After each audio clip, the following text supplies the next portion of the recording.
Alright, hi there. I still don't know why my music's not doing the music thing. I looked through everything I could think to look up in Mix It Up, and it's just not acknowledging that the music exists. So, no idea. Hi, Ken here. Welcome back to Terra Whozewhatsit. We made it through 2 time loops last time, and yeah, I'm awake, decided to start streaming. So if you're here, awesome. If you're not, I will publish it so that you can go back and watch the events. Um, yeah.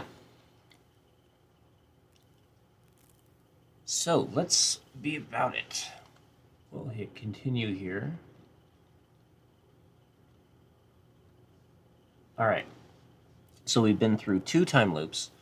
We woke up in the cryopod. We explored the facility, yada yada. Went out, found the artifact that makes us loop time, and then looped time. Went through it all over again. And now we're gonna continue on because we're on loop number 3, I believe. Let me check the PDA real quick. It doesn't actually say how many times I looped. Menu. No, what's in options? Music, which we don't really have going. We'll let the music do its thing. Show order in which resources expire. Show current loop time. Okay. Group actions by type. Resource or area. Okay, we're not going to mess with that. Okay. Return to game. Alright, so hunger starts in a minute. Carbon filters fail in 2 minutes. So we're gonna go ahead and because we've opened the cryopod twice already, we're 1.3 times faster at it now. Don't ask me how the maths. But that takes it from a base of 5 seconds to a modification of 3.8 seconds. The more loops we get in, the faster we'll get to it, and hopefully eventually it'll just become instantaneously. I don't know. I've never actually gotten to a point where it's like that. If you hear yelling in the background, that's chaos. Anywho, we're opening the cryopod. Something tells you it should have opened when you wake up, but a lever labeled emergency open tempts you relentlessly. So we're just gonna go ahead and boop that.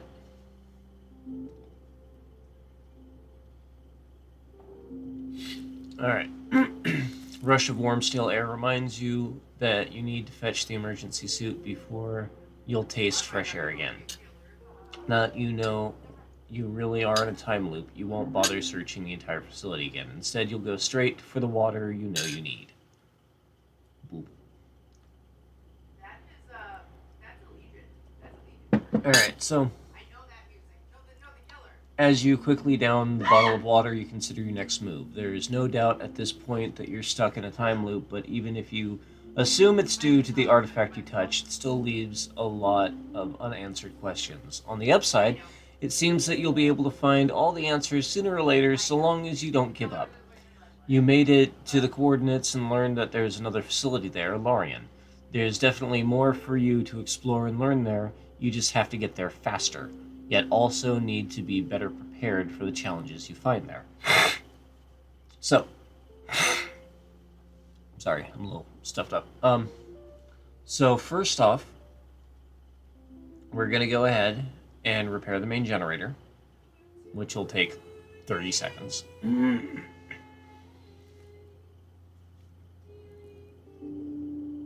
Now, I do know what comes, but we're gonna play it like I don't. Oh, right, I should have, hold on, we're gonna pause repairing the generator real quick, grab some water before I die of thirst, because I'm an idiot. Grab some more water, just so that we have extra.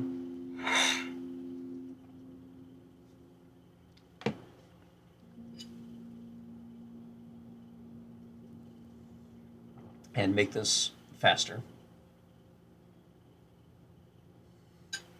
All right, we now have water. We're gonna finish repairing the generator.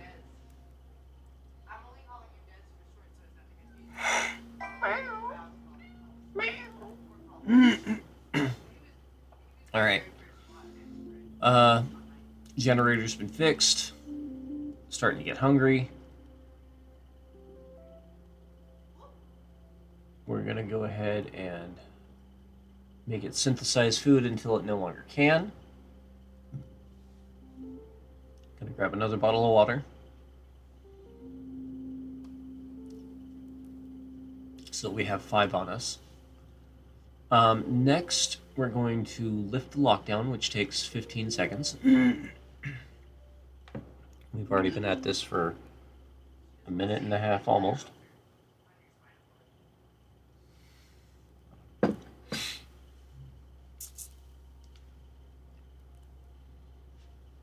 All right. Lockdown's been lifted. I'm going to take the emergency suit, put that on.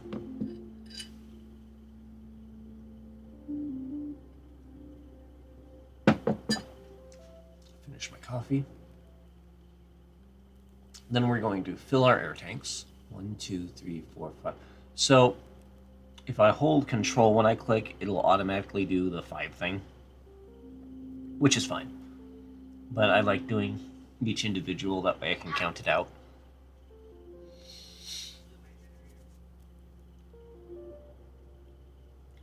I'm a little OCD like that.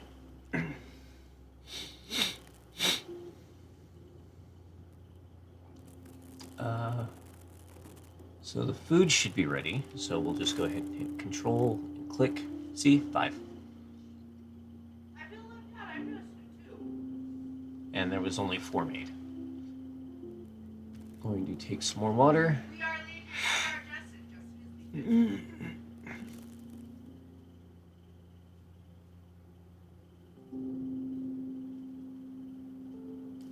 Hi. Hi.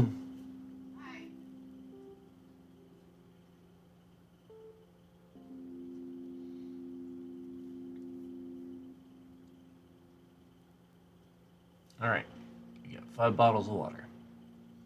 We're going to take water pouches, because those last longer. I like how Legion has been naughty So at my dumbass. if you go and hover over these, it'll tell you exactly what each one is. So air tank, breathable air in a highly pressurized container. What could go wrong? Restores 2.5 air each go. Total value of 5, which gives us 12.5 air, which lasts 2 minutes and 5 seconds at a current rate of 0.1 second. Or 0.1 per second used. And a 10-second cooldown to refill, I believe. Yeah, I don't think it's red. I don't know. Then we got basic food, which restores 2.5, small water, which restores 2, and water pouch, which restores 2.5. Not a whole lot more, but it's more. We're going to go ahead and take some more food.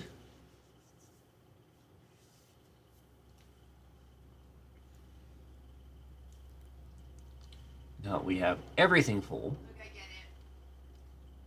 We're going to unlock the office door.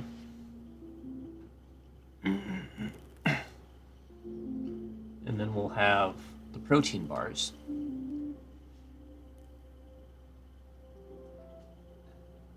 I wish I could hold more than 5 of everything, but it's just the mechanics of the game.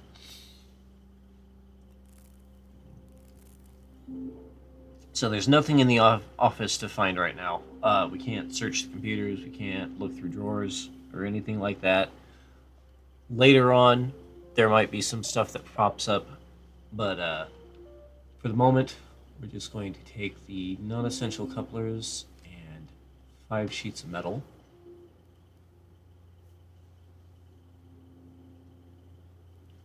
finger still hurts. I don't know what I did to my index finger on my dominant hand, but it's been hurting like I jammed it or something.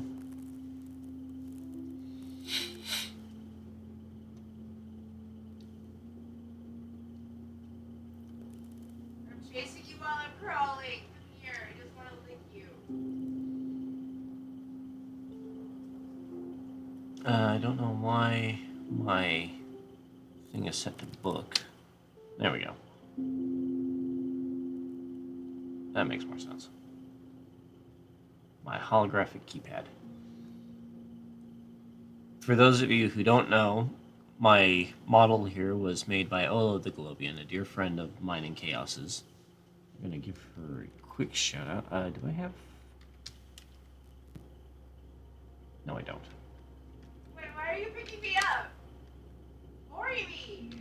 Put Olo me down and the worry me. Globian. Put me down and worry me. You got good as I'm a wiggle. I'm a wiggle. Olo is also the person who made my personal music, which isn't currently playing because Mix It Up and OBS are being stupid. Anywho, so we've got our metal, we've got our power couplers. I'm gonna go ahead and scroll back up. We're gonna take more food. I have a feeling you're trying to take me to the We're head. gonna take more pouches, not water bottles. You get your Legion shape bus, your dimension back here and worry me. I love listening to Chaos, y'all. It amuses me. Alright, so we're going to go ahead and repair the power systems. And then we're going to start the hull repair.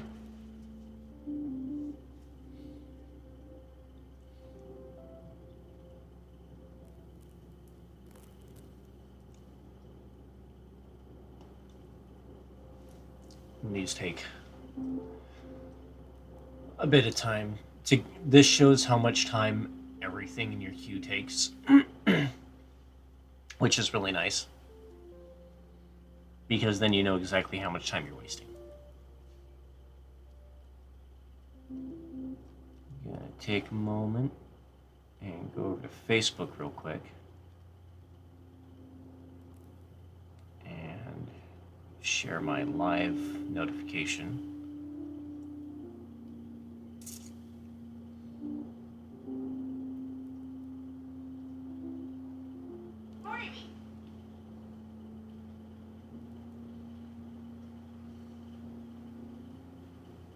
Computer's being a little slow, but that's to be expected. Alright, so stuff's done running. We've started the hull repair. Now we need 5 more sheets of metal so we can do the next step.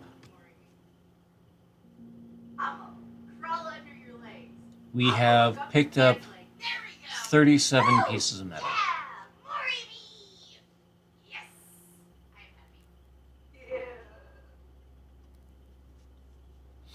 Alright, so 40 sheets of metal later, and we have gone down from a base of 5 seconds to 3 seconds.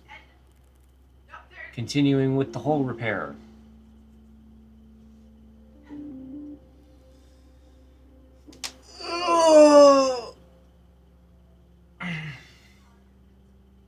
So I really don't expect a lot of people to pop in because it's so late at night. It's almost midnight here.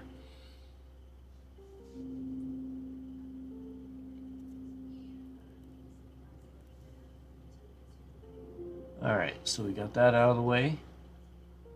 Gonna grab 5 more sheets of metal. And I just want to watch this, so 0.62, 0.63, 0.64, 0.65. And now we have officially gone to 3 seconds per go. Alright, so we're going to finish repairing the hull.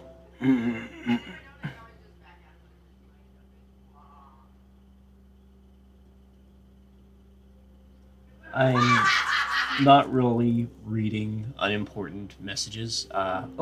Try filling the cabin with air. With a little creative engineering, you think you can trick the sensor designed to prevent the recycler from releasing air until a bottle is attached to the nozzle. If you're right, you could vent air straight into the rover's cabin rather than having to fiddle with the air tanks. It won't help you outside the rover, but it might make air management a bit easier while you're traveling. So, that means that I won't have to refill the cabin with air manually. It'll just do it automatically. Now, that does take away from the base air here that I use to fill my tanks, but that is absolutely fine. So we're going to go ahead and hit this, which takes 10 seconds, and it's a persistent thing, so it'll happen automatically in the future.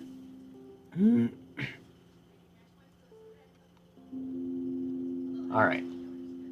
The rover cabin is now filled with air. So venting air directly into the rover's cabin is quicker than filling an air tank. Without a working pressure regulator, you'll have to keep topping it up yourself, and there must be some small leaks in the hull because you seem to lose air a bit faster than you should. All right, so now we're just going to top up everything we need. So we're going to take and synthesize food. We're going to pouch water.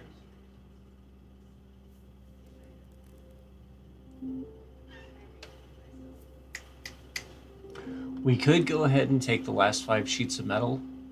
Won't really help us except for make things faster in the future. But we're not going to bother with that. We're fine. All right, we're going to leave in the rover.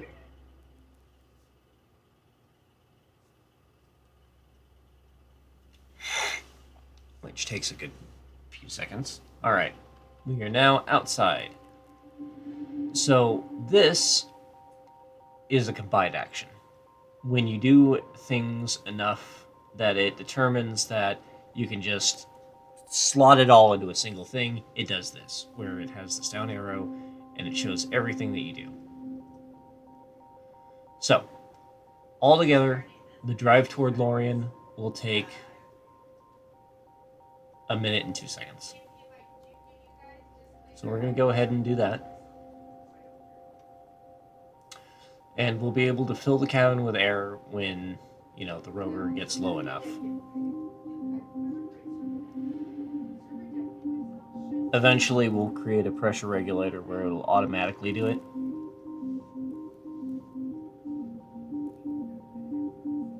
But for now, we just do this. We do this.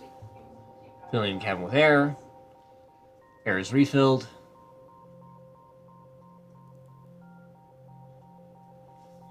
And we continue on. And then the air tank thingy refills itself. Go ahead and do that again.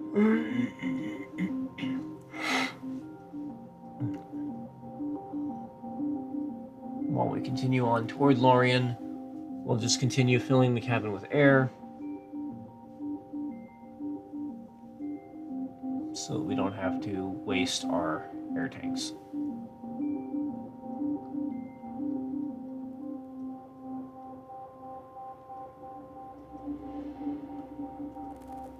Okay, so we're going to bypass the rover.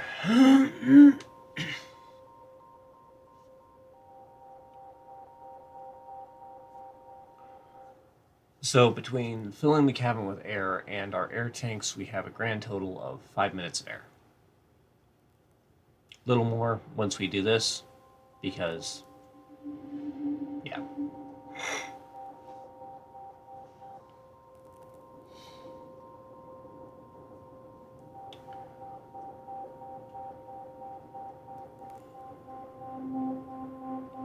Music in this game is kind of weird. I don't dislike it, but I usually prefer to play it without the music. Filling the cabin with air.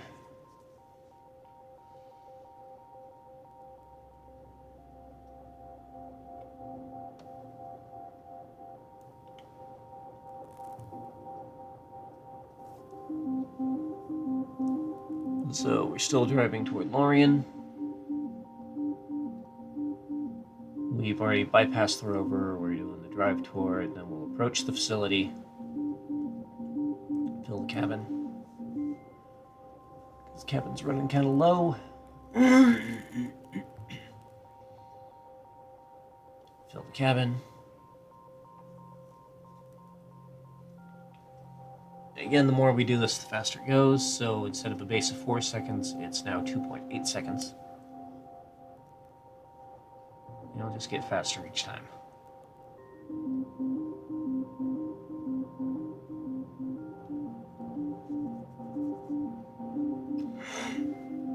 Alright, we got another 35 seconds on our drive.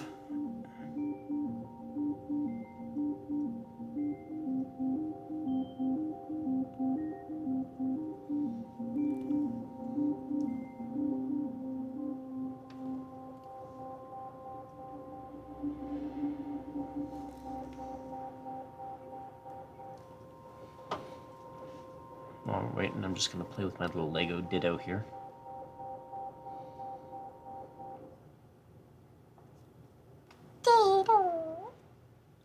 Alright, almost there. Okay, we're going to go ahead and open the vehicle bay, which we didn't survive last time. But we got more time this time. So, you reach the top of the hill overlooking Lorien again, hoping you'll be able to learn more this time. You weave in between the ragged structures around the station faster this time, keeping an eye out for any that might warrant a closer look. You do spot one or two promising candidates, so it might be worth checking out. All the vehicles are able to connect with any nearby facility, allowing them to remotely control and run diagnostics on some systems, including the vehicle bay doors. Yet for some reason you can't connect to the facility at all. The only reason you can think of are that the short-range comms are down, or that all the power is down, including the backups. Either way, you're going to have to leave the rover here for now and use the personal airlock. So, we are going to leave the rover. We've only got a minute of water left. We're almost out of food. Now, we've got all this stuff to explore out here, but you know what? We're going to explore the nearby support facilities, because we need to. And it's blue, so this is the only time we'll have to do that. Well, explore it. We'll have to go back to it at later loops if there's anything in there. Because the only thing persistent with us is the PDA.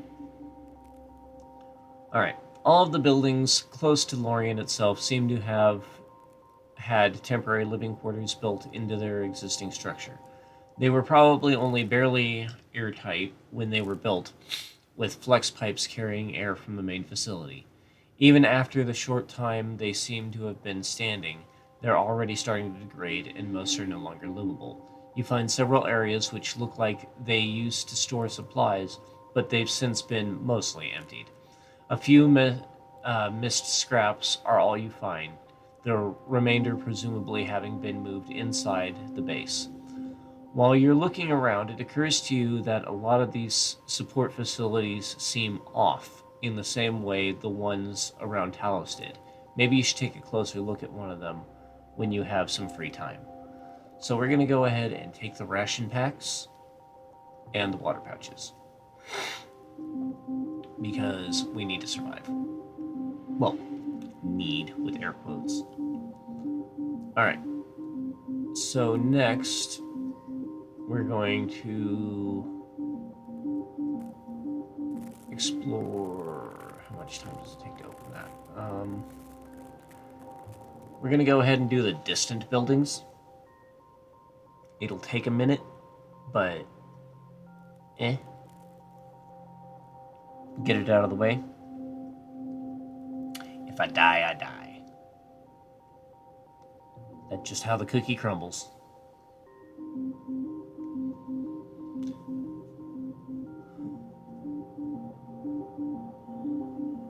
kitten face. Hello, Winter. Hello.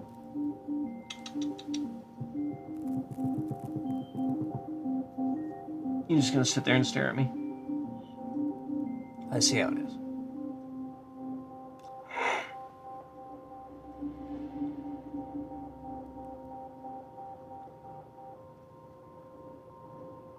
Yeah, like I was saying earlier, I know that I'm awake at very different time than most of the people I talk to.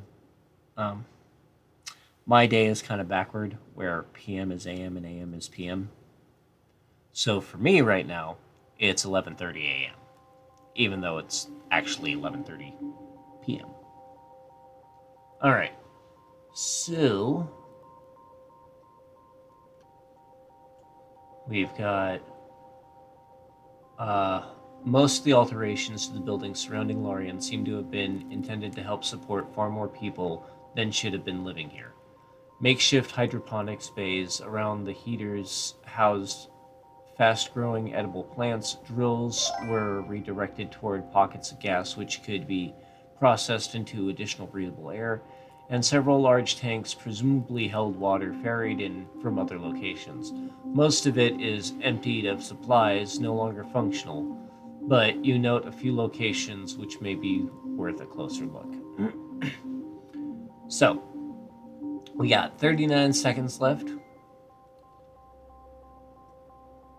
It's not really enough time to do much, but we're going to go ahead and inspect the scouting tower. Oh, I'm almost out of air. Hold on.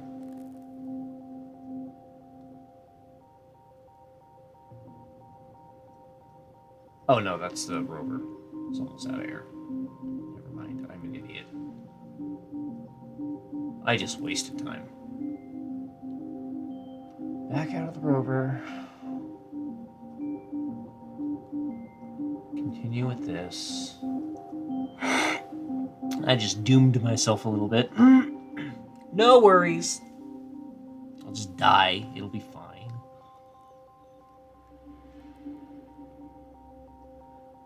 This loop has lasted 12 minutes.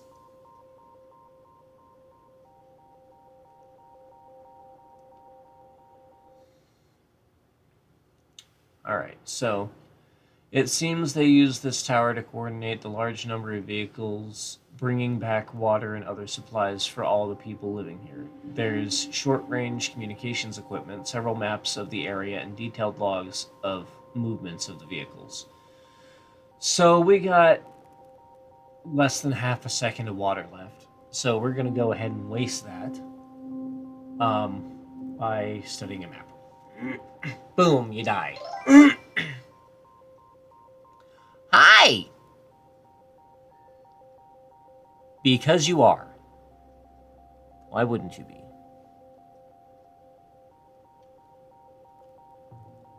Alright, so we are now waking up into the third loop. Fourth loop. We've done this 4 times now. Yes, you are. Alright, so we died. We wake back up in the cryopod. Here we go again.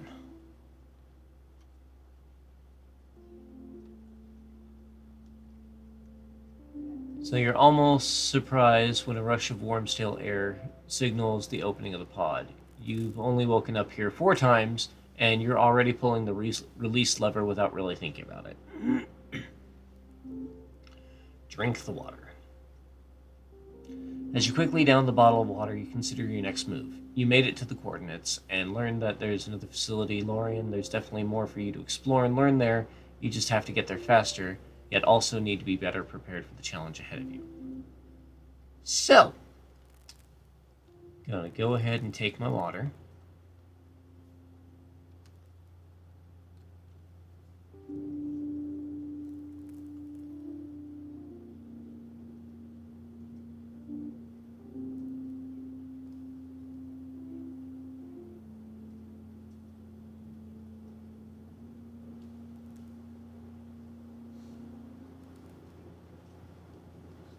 Then we're going to repair the upper floor. which includes repairing the main generator and lifting lockdown, because that's been combined now into a faster, seamless event, which still takes 40 seconds.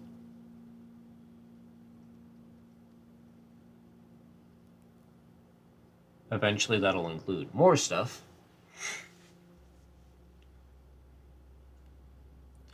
So how you doing, Melly, Melly, Melly?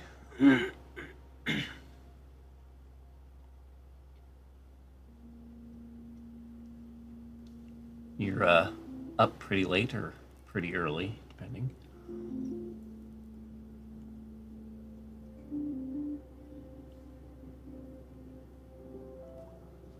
All right, so now we're going to go ahead and take our water pouches and start synthesizing food.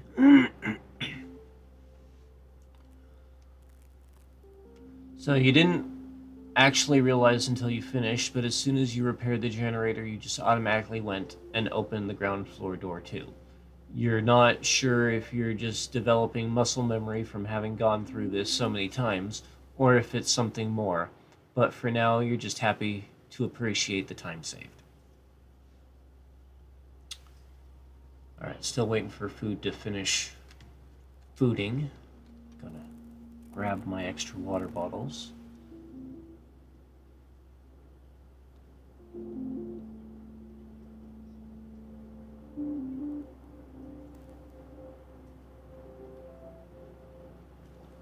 Then we're going to go ahead and take the emergency suit.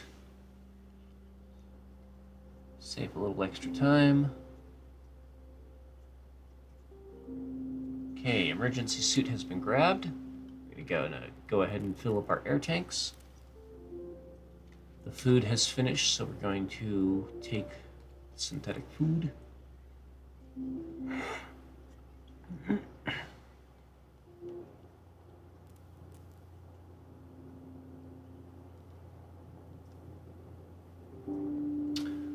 We have been running for half an hour now.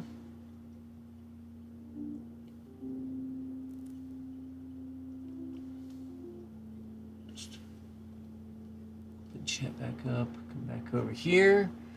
So we've got most of our basic food. We've got water pouches, blah, blah, blah, yada, yada. We're going to unlock the office door. Not that we really need to, but you never know. Take our protein bars.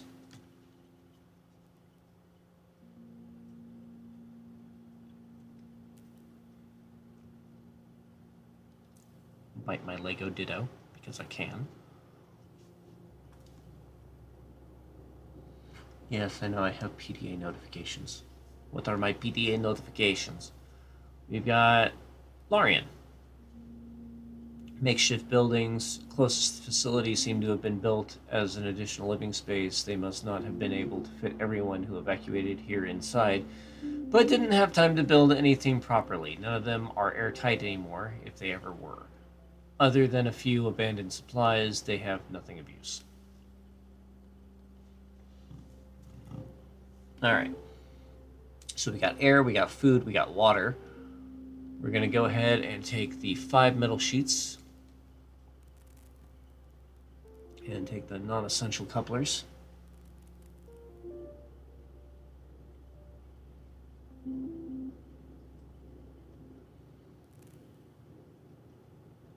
Wait for that to finish.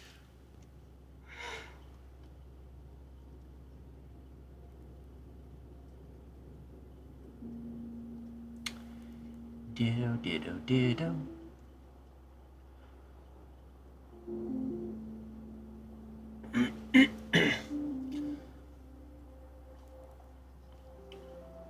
Alright. Now we're going to take more water pouches and more synthesized food.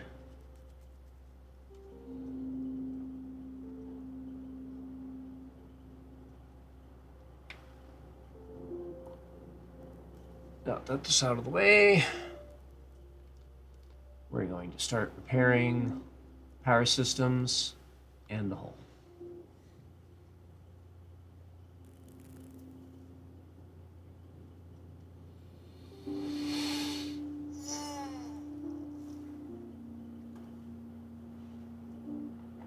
Not a lot going on in this first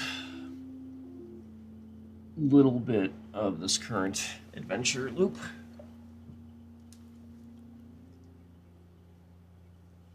It's a lot of waiting. But the waiting becomes less and less, which is nice.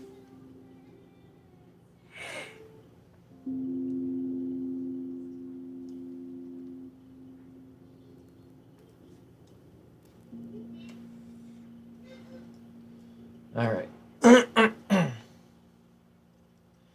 So now that we've got that started, grab my keyboard real quick. We're going to take 5 more sheets of metal.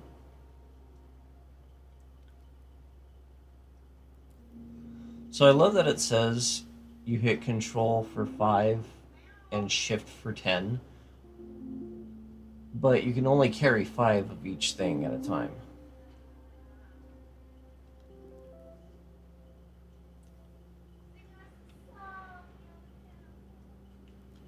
Speaking of which, more food, more water. I seem to have eaten one of my protein bars.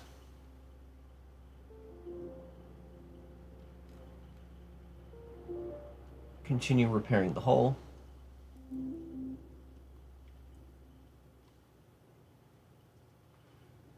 I'm actually surprised by bitrate's doing so well. With how potatoey my computer is, it's usually a lot lower. But this is kind of a low resource game.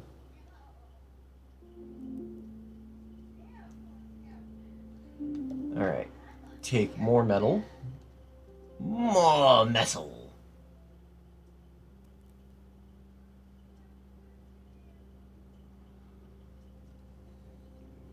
And then we'll hit this so that we automatically go directly into rover hull repair.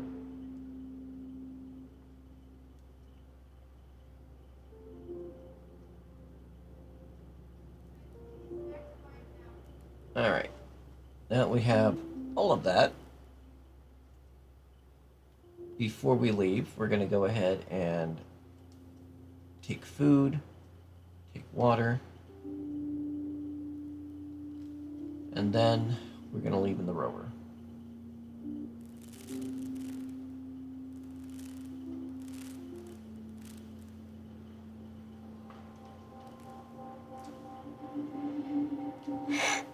It occurs to you that all this time you've been prioritizing which supplies to use based on what's most available in the moment.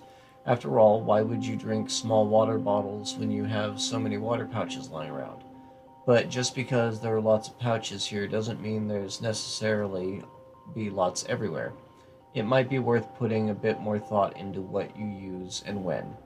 You can now change consumption priorities on the inventory panel. By default, manually set priorities will reset when you loot. This can be changed from the options menu. I like the priority that it has, personally. So after checking rover systems and stockpiling food and water, you leave Talos again, and we're going to drive toward Lorien. This still only contains the 2, then there will be the other 3, but eventually those will all combine.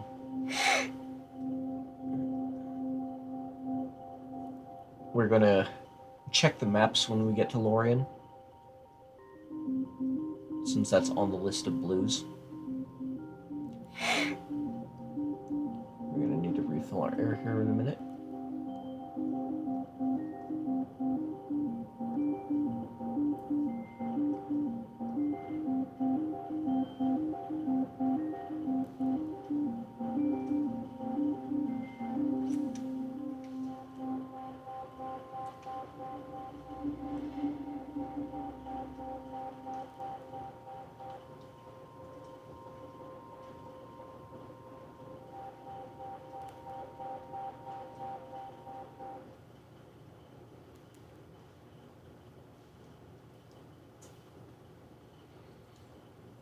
Long journey ahead. Okay, continue with the other 3 items. And while that does its thing, I'm going to continue to fill our cabin with air because why not?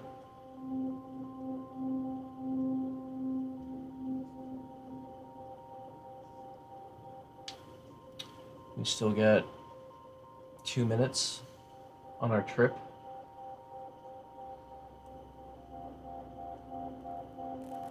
It's getting a little faster, but not a lot.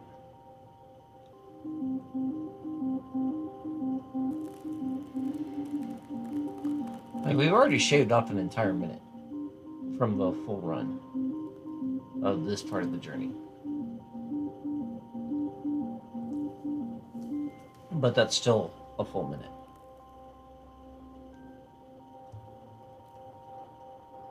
Which means we still have 2 minutes. All complicated math, but that's how incremental games go.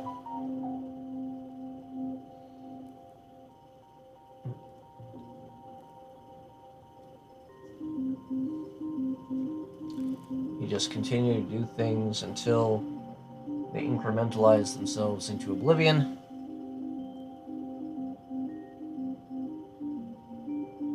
And I know the reason why it separates the drive to Lorien into 2 parts is because it still takes so much time. So it gives you time to actually think about what you're doing.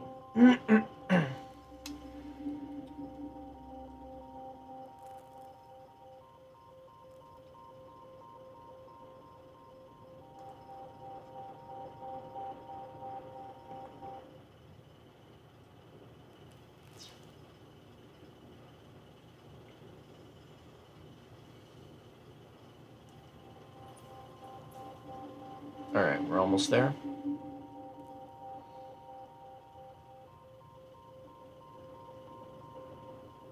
And we haven't had to use any of our personal air this entire drive. Alright, we have reached Lorien again.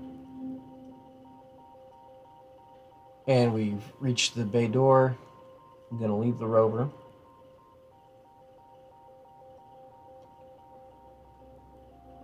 Take the ration packs, take the water pouches.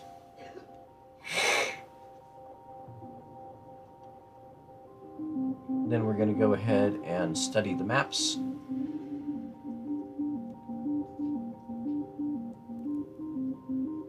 Which takes a minute, literally.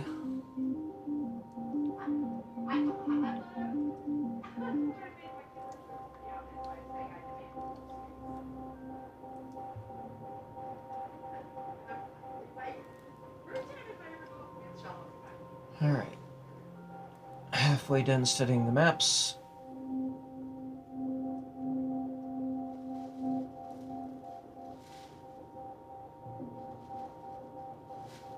Like all the new friends.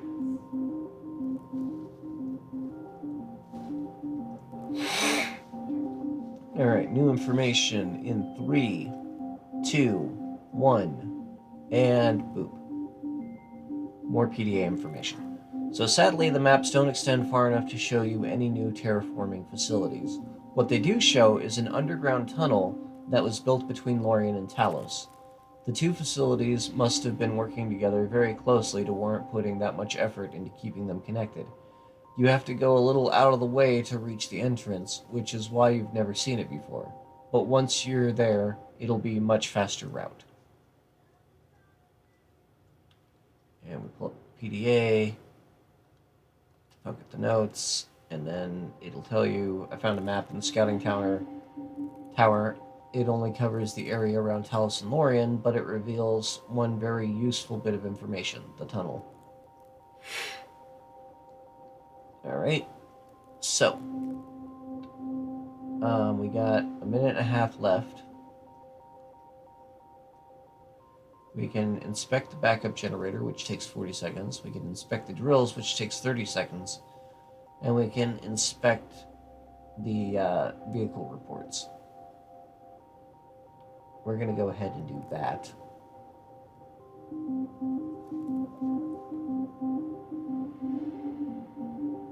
just to get it out of the way because it's longer action. And that way we don't have to waste time on it next time around.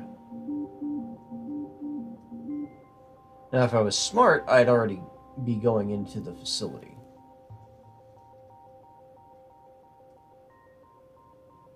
To pick it clean.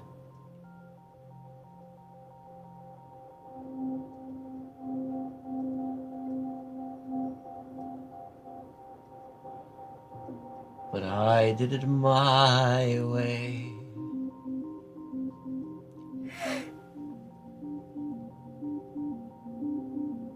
Alright, so vehicle reports. Vast majority of reports are entirely uninteresting, simply tracking what vehicles went where and what they brought back with them. Only one entry catches your eye. Apparently, a rover was sent out on a scouting mission but never returned and was never found. If you search the area where they were last seen, maybe you could salvage some useful gear from what's left. So that'll be later. For right now, we should probably enter the facility. See if we can survive just a wee bit longer.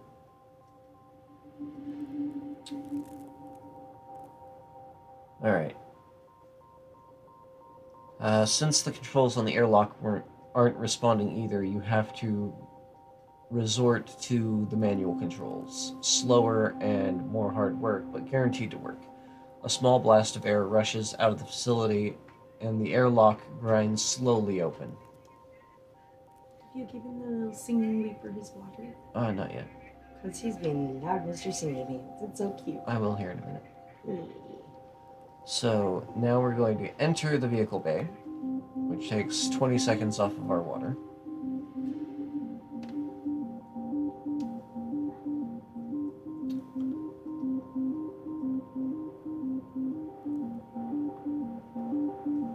I need to poke this real quick.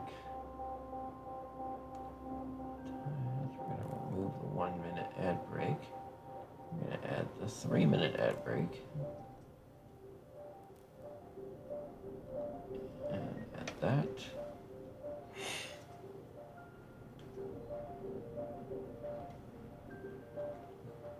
Alright.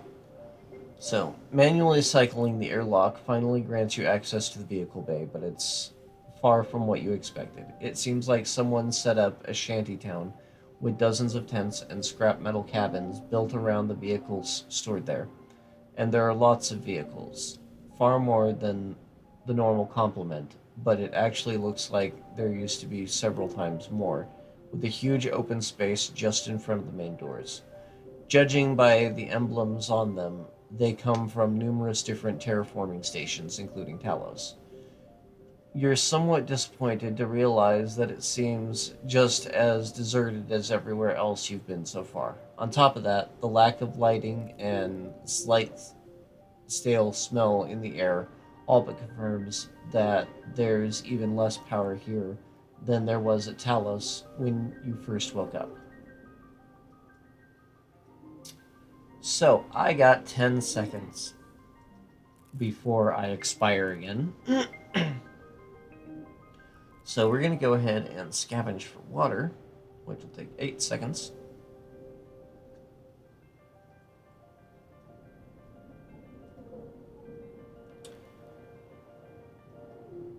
Got a little bit of water. We're going to continue to scavenge for water. We're going to put that on 5.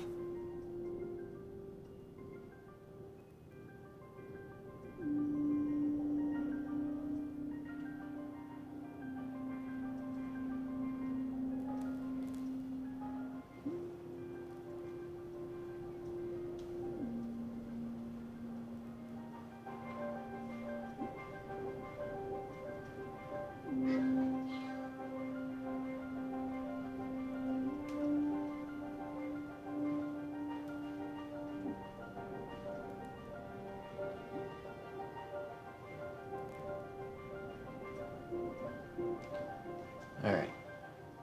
We should have just one more left to do.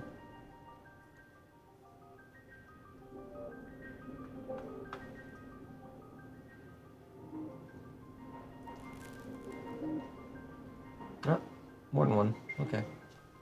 So we're going to continue to scavenge for water.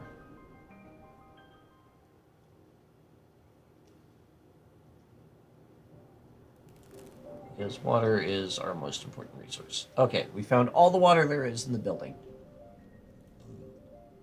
Now we're going to do the same for food. And this will allow us to know exactly where everything is later.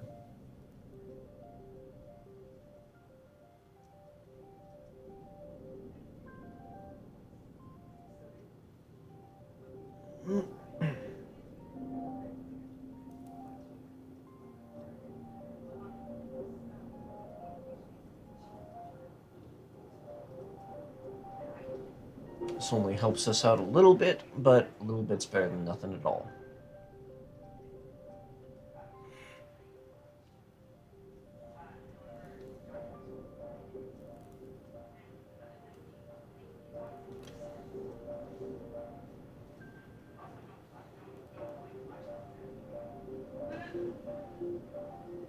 All right. Now that's all out of the way. We're going to go ahead and pause here so we can start our 3-minute ads. So we will be back after these brief messages. Make sure to get yourself some water, stretch, whatever, and we will be back.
All right, we're still on ad break, but I am back.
Alright. We are now back from break.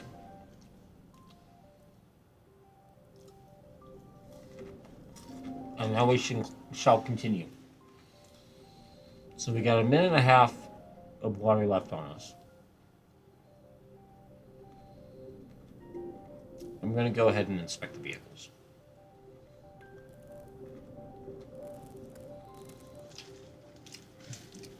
I'm going to die doing it, but I'll do it. Oh, I won't die doing it yet. I'll still have a few seconds left, but...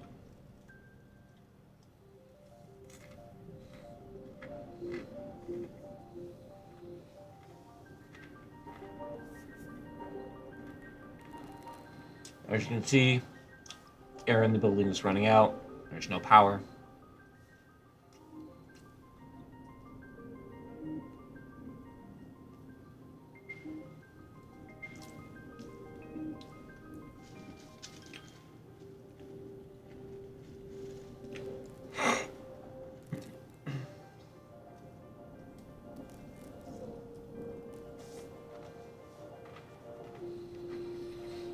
I wasted time looking for food, honestly.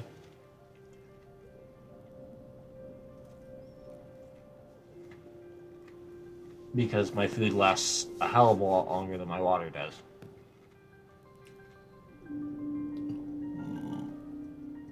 But I wanted to do it anyways, just so it would be out of the way.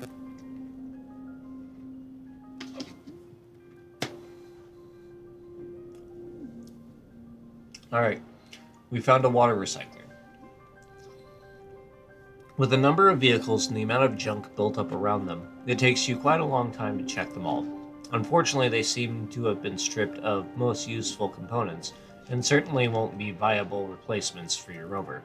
The only items of note you find are a water recycler you could use to replace the rover's damaged one, and a handwritten diary left in one of the tents. So, exploring the facility and reading the diary both take 45 seconds, so we're not going to survive either one. Installing the water recycler takes 10 seconds, but then you have to wait for the water to build up. So, on that note, we're going to start reading the diary.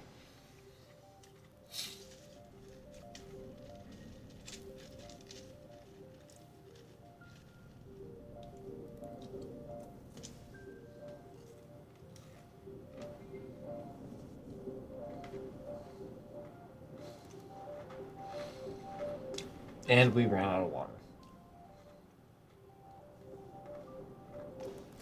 You awaken in a cryo-sleep pod.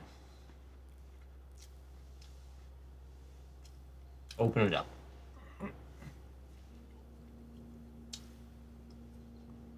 Drink the water.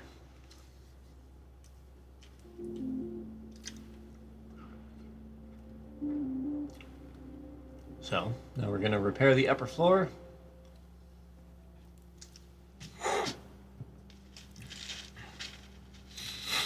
Not a lot going on.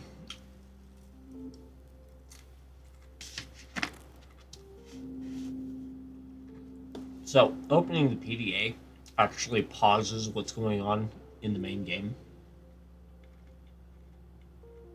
See? But, we can now look at our map, check our notes. Initially, I'd hoped that a stack of reports tracking all vehicle movements might give me some clue where everyone went. No luck there, but it did reveal that one of the rovers they sent out find supplies never made it back. Inside Lorien itself are dozens of vehicles, all from different facilities. A shanty town of tents and temporary structures has been built up around them, with some supplies having been abandoned. All the vehicles have been thoroughly stripped of parts, but one of the rovers had its water recycler left behind. I should be able to reinstall it in my rover or hook it up to Lorien's power system if I need to use it here. Then for tasks, we have Lorien's lost rover. One of the rovers sent out from Lorien to find supplies never made it back. If I can search the last area they were spotted, maybe I can recover any supplies that they found. And then the Talus Lorien tunnel. I found some maps at Lorien which showed a tunnel running most of the distance between Talus and Lorien. They weren't accurate enough to show the exact location, but it shouldn't take too long to search the area. So that's what we're going to be doing.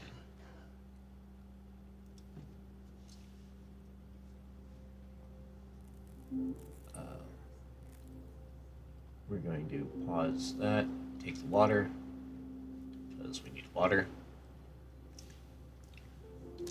Hit that. Hit that.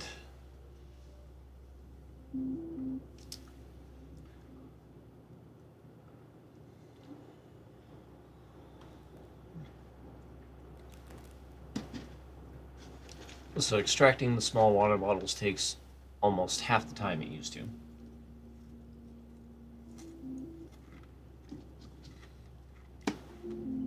Then we shall return to continuing to fix things.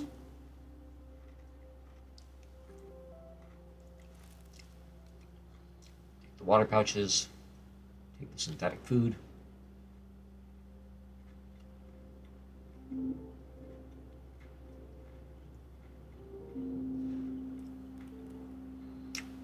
One more water bottle for good measure.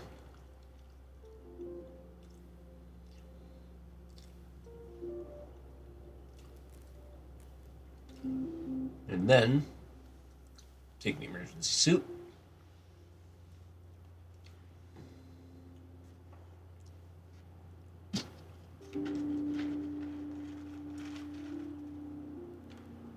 So that extends everything a little bit.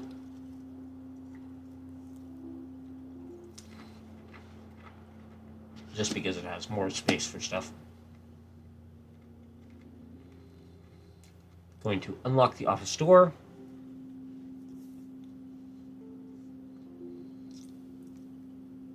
Grab our protein bars.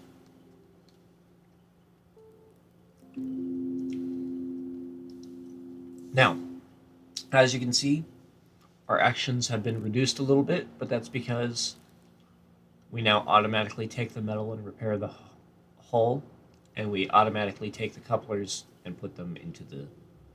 Yeah. So we're going to go ahead and do that.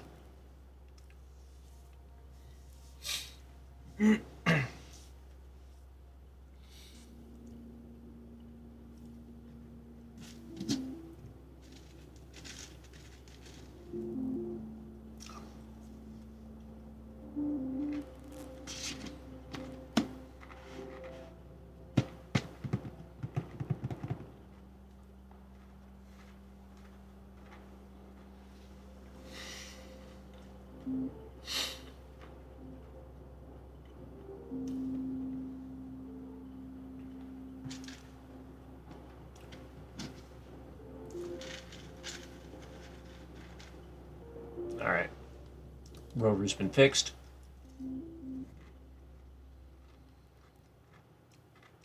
Before I absolutely forget, fill air tanks, take synthetic food, refill our water pouches.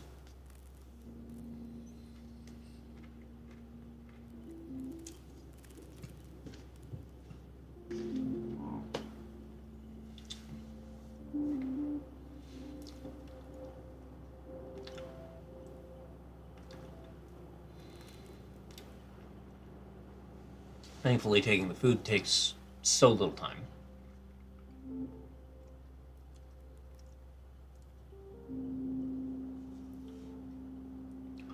I just wish everything else was as fast. Alright, now that we have that, we're going to repair the hull,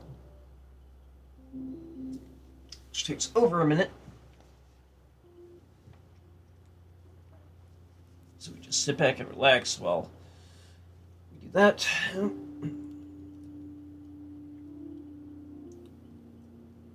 Whilst we wait, I can check my stuff.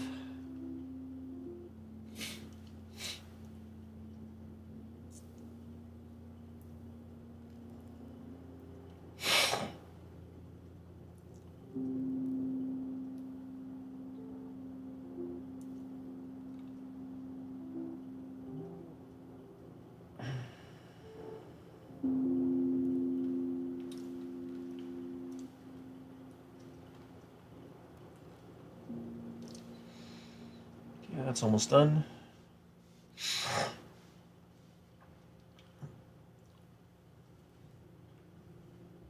And boom. Alright, so we got 5 metal sheets left. We're going to go ahead and take food, take water pouches,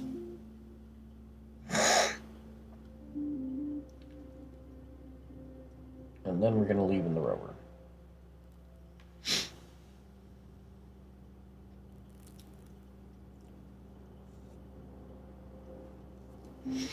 Now, we have the new option to find the tunnel, which will take an entire minute. That's fine.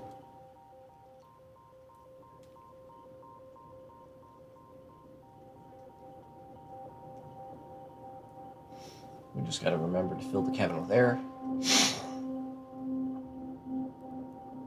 And once we find the tunnel, this option will go away.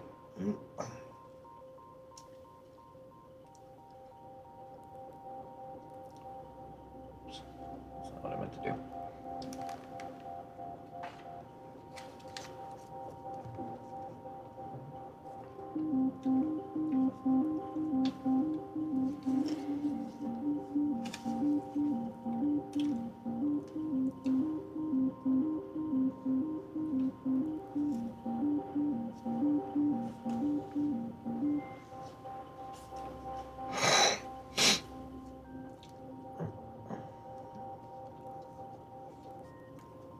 Alright, this section's almost done.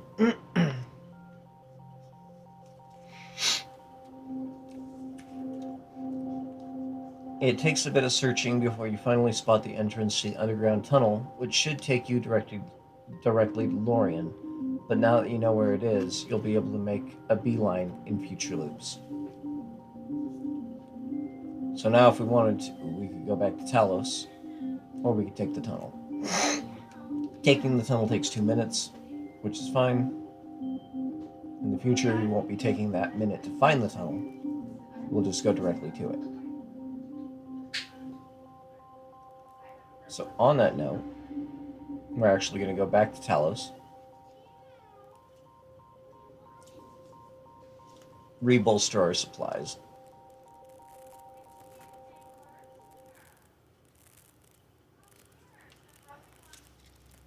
So, we're going to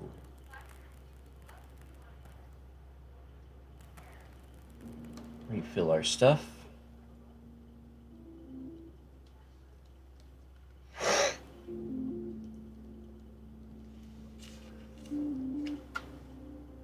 Or actually, we should fill the cabin with air first. Okay.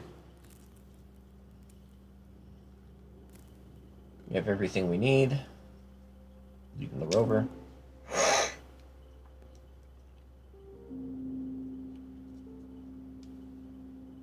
Then we're going to take the tunnel.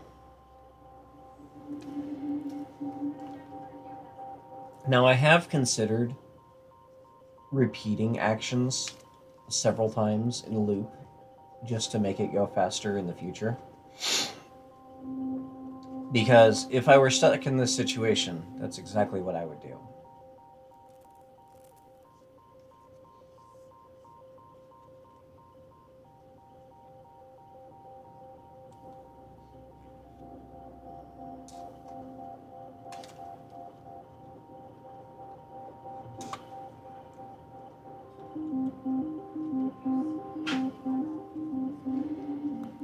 because I would want to make sure that once I get to a certain point, everything would be nearly instantaneous. But that's not how I play. While the main character is me, it's not me.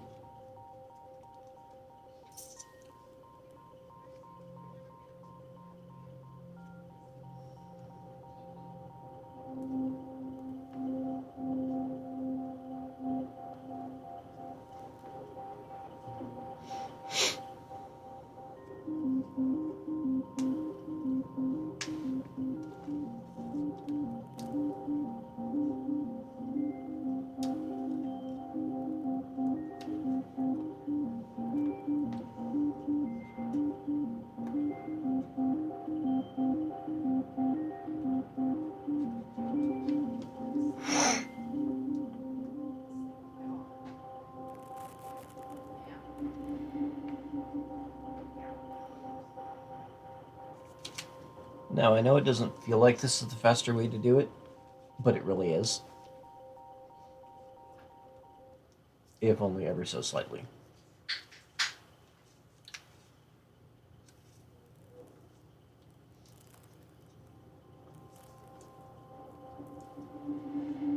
Especially when you consider the time loop speeds.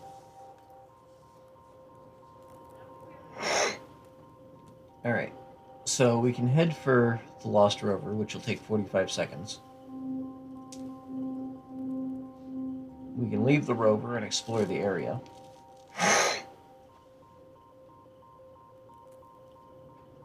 I'm actually going to leave the rover for a minute so that the air tank thing has a chance to refill. Take the ration packs, take the water pouches.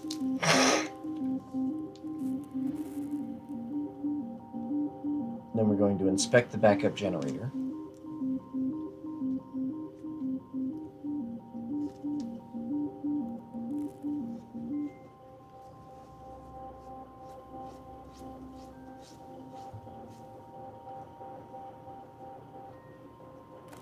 Alright, so the tunnel is everything you'd hope for, a gentle slope downward, mostly straight, and lets you out a short distance from the outer edge of Lorien's support facilities. It'll not only be a lot faster than traveling over the desert, but it'll use a lot less of the rover's power to get there, because the rover does take power.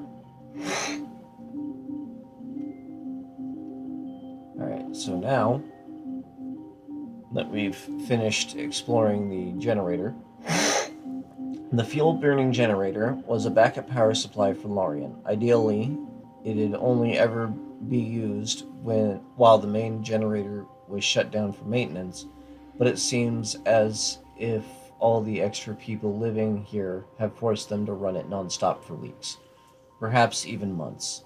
The prolonged usage has pretty much wrecked the generator itself, but there's still a couple of fuel capsules they never had a chance to use, so we're going to take those.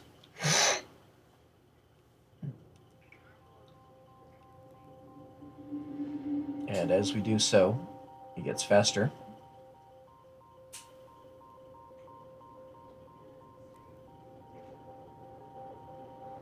We're going to inspect the drill.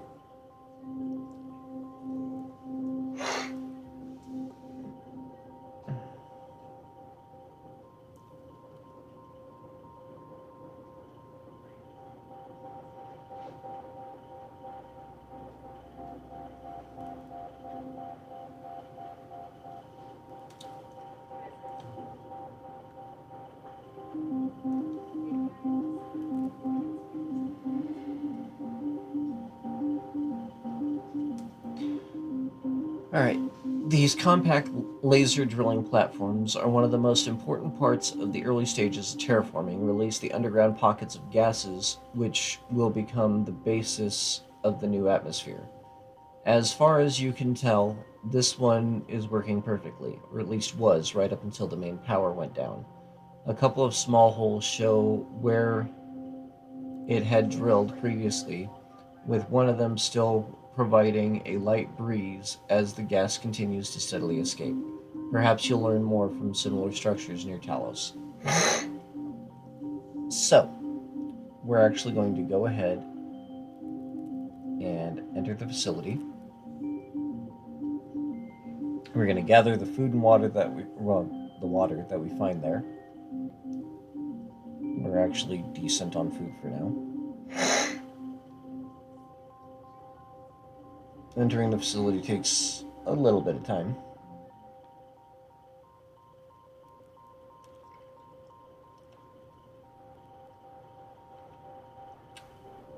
We're going to go ahead and take the water and the food because I can.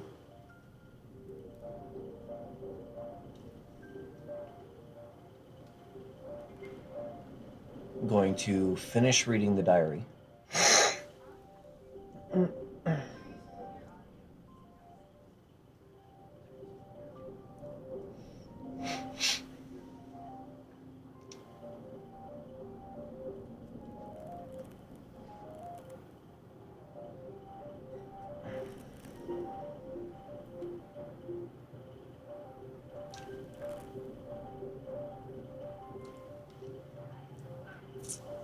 The diary chronicles the daily life of one of the environmental engineers, Mary Tanilo, who worked at another facility called Santorini. She wrote months' worth of entries detailing the minutiae of the maintenance she performed, as well as the jokes and minor disagreements she had with her coworkers. And then she starts talking about a bizarre artifact they found while setting up a new sensor outpost. She doesn't say much about it beyond saying they were all ordered not to talk about it.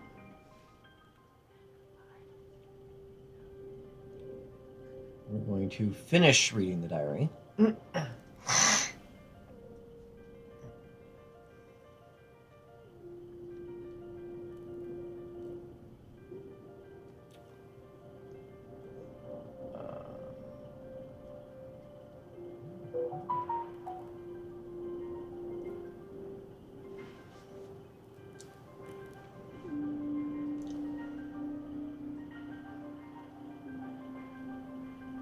Air tank is running kind of low, so I might have to go out to the rover and fix that. I mean, I still got 3 minutes. 1 minute and 14 coming from the facility itself. Shortly after the artifact was found, they were told to evacuate to Lorient Station, but not why. The next few pages describe the journey from Santorini to here in surprising levels of detail. You suppose there's not much else to do when you're stuck in a rover and aren't the driver. Following her route in reverse should get you partway to Santorini, but without more information on the actual location, it could be hard to find. Excuse me. Final entries seem very rushed. Her handwriting has become erratic, and while she mentions the power at the station slowly failing as they waited for someone to rescue them, she doesn't go into much detail. So we're going to go ahead and finish taking the water and take the last ration pack. And then we're going to finish exploring the facility.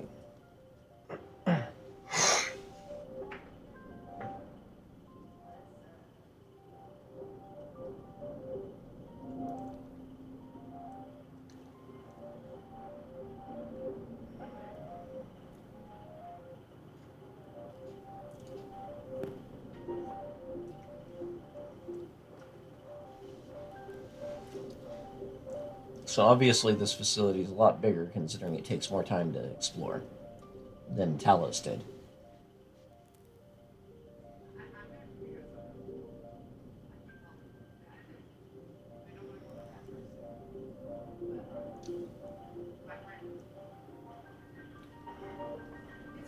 Alright, so although the general layout seems very similar to Talos' facility, most of the rooms seem to have been repurposed to accommodate larger numbers of people than the designers ever intended. Meeting rooms became mess halls. Decontamination rooms used as communal showers, all to support the people who were living in the vehicle bay. The doors to the upper floor and the administrator's office are in the same places and only one door is completely unfamiliar to you. I'm gonna... installing the water recycler is not going to do anything because we don't have power! So, on that note, inspecting the admin door will take 20 seconds. The unknown door takes 20 seconds. And the upper floor door takes 8 seconds. We're actually going to do that one.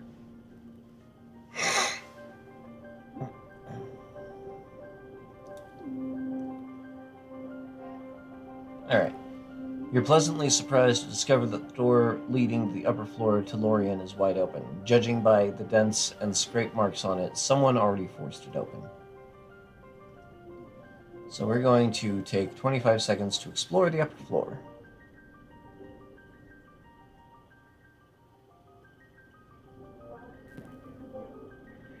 You check on the cryopods first, but are unsurprised that all backup power for the few occupied ones have also failed, and their occupants are dead. Whether or not they were alive when they went into the pods is impossible to tell at this point. Seeing them lying there reminds you of your own awakening in an identical pod. Your knowledge tells you that while some memory loss is a fairly common side effect of the cryogenic process, it shouldn't be lasting this long. Even without time loops, your memory should have returned by now. Every system you find on the upper floor is showing heavy signs of wear, which is hardly surprising given the number of people that were apparently supporting. The air recycler is the best maintained and should keep running for quite some time, assuming you can keep it powered. Power will be the biggest issue, though, since the main reactor is completely unsalvageable, along with the food synthesizer and water recycler. The one useful thing you do find is a control terminal, which will allow you to shut off the emergency systems. You're not sure yet if you'll be able to get any power into these systems, or if you even need to. But if you do, shutting down the emergency systems you don't need will allow you to save some of the power. Alright, so we got 2 minutes left. We could spend some time inspecting the other doors, which we'll do. We're going to go ahead and do the admin office first.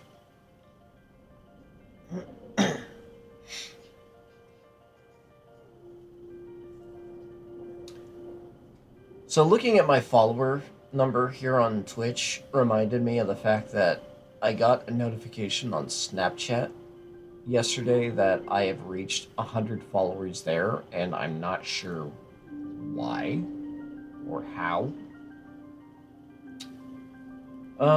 We can spend 40 seconds trying to force the admin door. But I'm going to go ahead and spend 20 seconds inspecting the unknown door. Just like Talos, the door to the administrator's office has been locked with a code, and you're not sure if the Talos admin code will work here. Looks like you'll need to either force it open or find a way to restore power and check the code, likely ending with you having to crack the password too. The door is marked as leading to a mining wing, but this clearly isn't a mining facility. Everything from the layout to the systems indicate this is nothing more or less than Talos was, a terraforming facility. There shouldn't be any mining equipment here, so where could this door lead? It's a heavy blast door, so you'll need to provide it with power if you want to open it. So, I'm going to poke at the notes real quick, because new stuff. One of the more distant buildings houses a backup generator, which is ruined. Without power, exploring parts of Lorien is proving difficult. Even if I can't restore the main generator, perhaps there's another way I could solve the problem. There was a generator in Talos Vehicle Bay. It should be enough to at least restore some power here. Or, if I only need a very small amount of power, I could take a cell from my rover and transfer it into Lorien. It definitely won't last long, but might be enough for me to do something. There are a lot of systems in Lorien that'll probably start drawing power the moment I restore power, systems which I have no use for. Each time I restore power, I should make sure I shut down as many of these backup systems as I can. One of the people staying here kept a handwritten diary she wrote about her time in another facility called Santorini. The later entries vaguely describe their journey to Lorien, which included having to close a dam so they could cross a river, but it didn't have enough details for me to learn the facility's exact location. Santorini, ta-da! Diary also mentions that they have found an artifact. Then we go artifacts. Santorini artifact doesn't say what it is. Mysteries. Where did everyone go? Personnel from Talos evacuated to another facility called Lorien due to the damage caused by the time artifact. It seems like evacuees from several other facilities all ended up there, but then left. I've yet to find any indication of where they headed next. Diarrhea found in Lorien, belonged to someone in Santorini, blah blah blah. Talos Lorien Tunnel. Okay, not too long may have been an underestimation. But I did find it. The paved, gently sloping road will let me get up to much higher speed. And then the Santorini Dam. Talking about a river that we'll eventually have to find somewhere up here. So, we can force the admin door, which will take 40 seconds, or we can exit the facility and put the water recycler in my car, which I think we will do. This will take 40 seconds.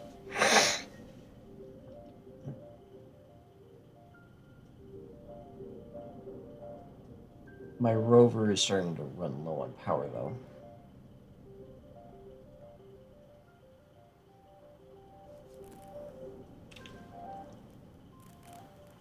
But what we're going to do is we're going to install the water recycler into the car, go look for the missing rover, grab its supplies, and come back. And hopefully not be worse for wear. Because we've survived almost 15 minutes now. We're going to load the water recycler into the car, which will take another 20 seconds.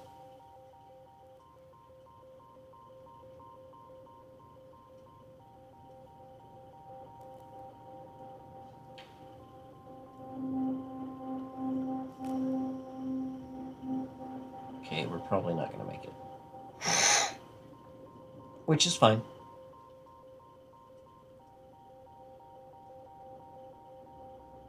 We're going to install the recycler.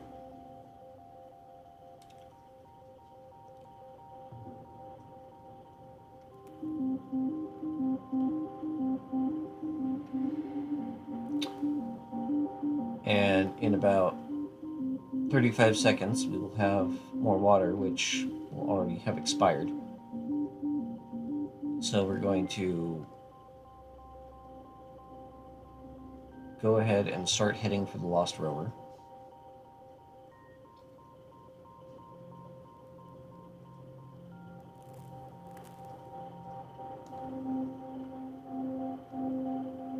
Fill the cabin with air.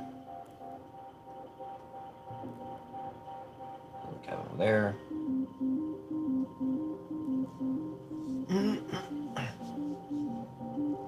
Yeah, we're not going to make it. 2, 1. Boop. Wake up. All right, now, more things have been combined. So, open the cryopod, drink a small bottle of water, take a small bottle of water, repair upper floor, take water pouch, all that is now under get up, which takes a minute. As you quickly down the bottle of water, you consider your next move. There's definitely more for you to explore and learn at Lorien. You just have to get there faster, yet also need to be better prepared. Same stuff. Okay. Continuing to get up. Deep thrumming as we fix the facility.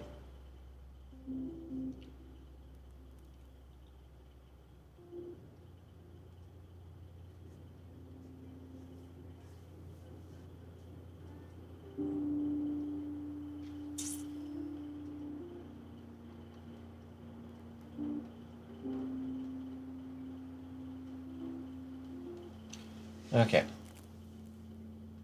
So now we're going to take water pouches. We're going to take the protein bars. Extract the water, take the food, and fill our air tanks.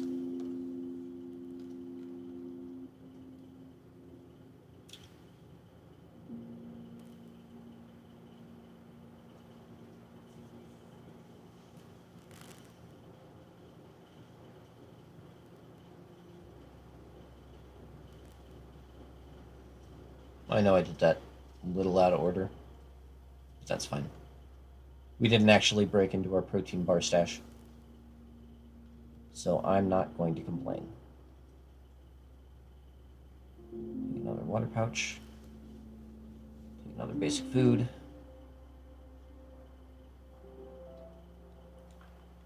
Take another water pouch. Take another basic food. Alright. All our supplies are full. We're going to take 15 seconds to inspect the rover charger. Now that you're more aware of the rover's power limitations, it occurs to you that you may need to recharge it at some point. You should check the equipment required for doing so. So we're going to go ahead and do that.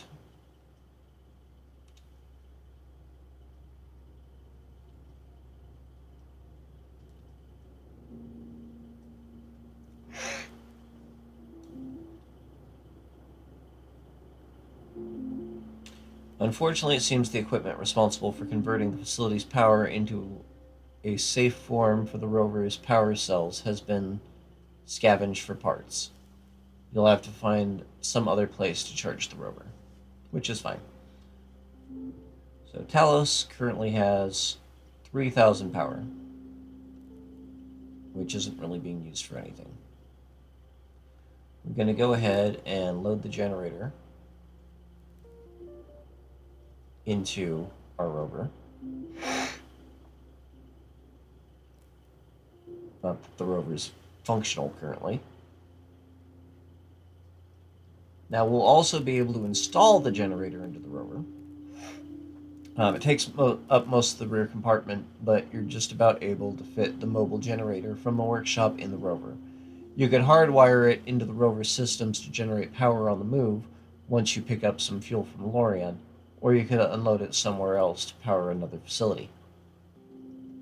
Now, if we choose to install the generator, excuse me, these rovers weren't really designed to take power directly from a generator like this, so you'd have to make a few adjustments, which would also make the generator useless for powering anything other than this rover. But you could hardwire them together. At least you can make use of the tools here to speed it up. We're not going to do that. We're going to grab some more basic food. We're going to grab some more water. And then we're going to start repairing the power systems, which will take 48 seconds.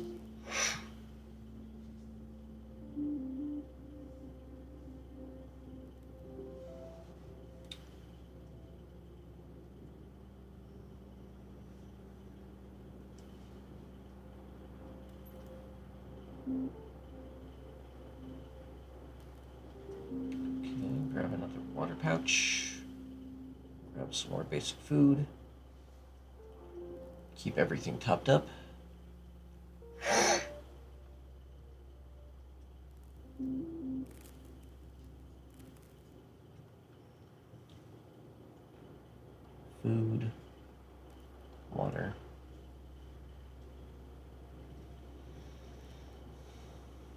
Okay. The rover has 400 power. We can remove full cells. Then we can put them back in if we want. Make it almost instantaneous. But we're not going to. We're going to repair the hull, which is going to take a minute.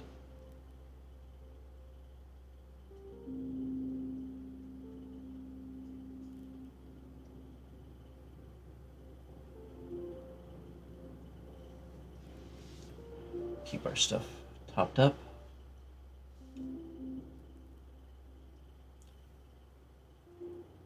Telos still has 6.5 minutes of air.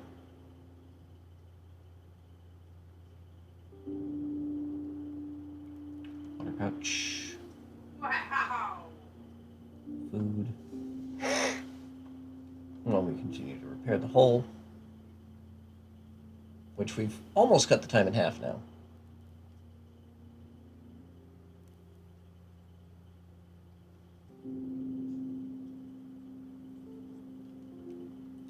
Water and food. All right, the rover's been repaired. We have everything we need. So we're going to go ahead and hop in the rover.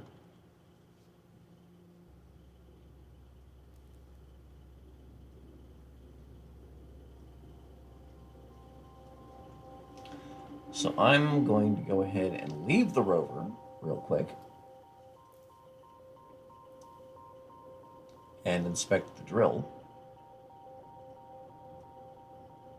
As you maneuver the rover out of Telos, you remember your inspection of the drill near Larian. Maybe you should step out and check the similar structure while you're here. Gonna take 45 seconds to do that. Then we'll pop back in, top up our supplies, pop back out, head to Larian.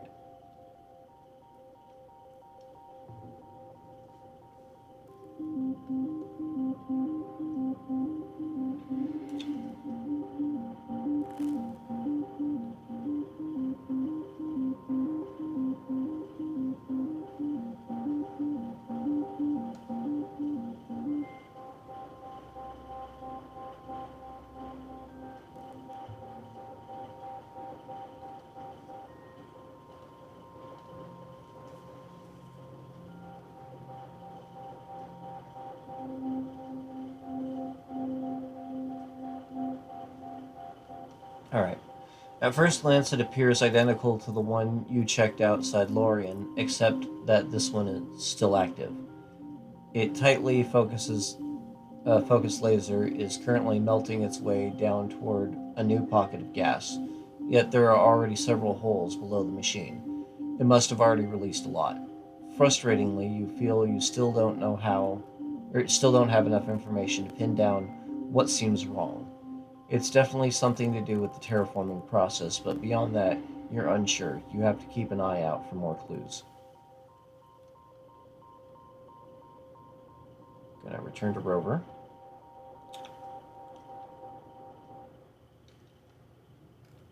Gonna park back inside. I know this seems like a pointless step, but it allows me to just hop into the rover and leave. So we're gonna water pouch. We're gonna food. Protein bar. Air tank.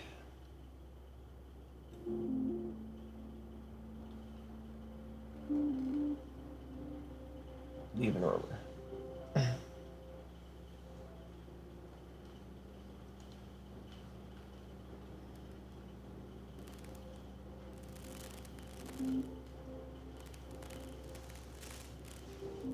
Alright. From here, we're going to take the tunnel to Lorien.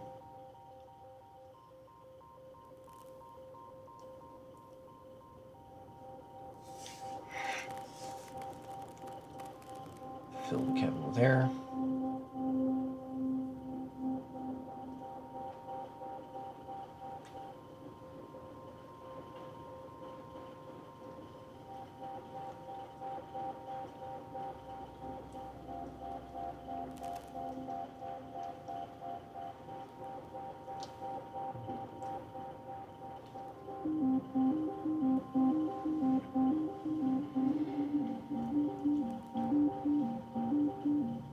29 completions and 35 similar actions.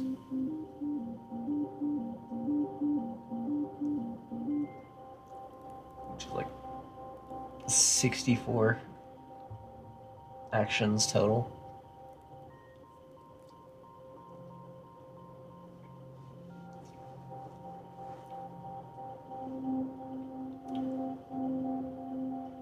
$65. But yeah.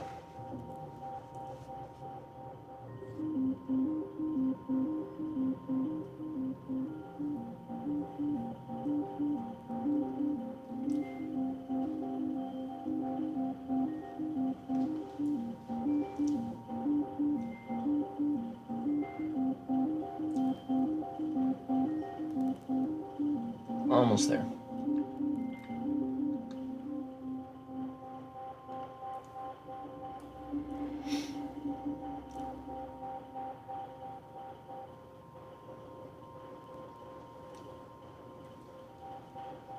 Alright. We're going to leave the rover.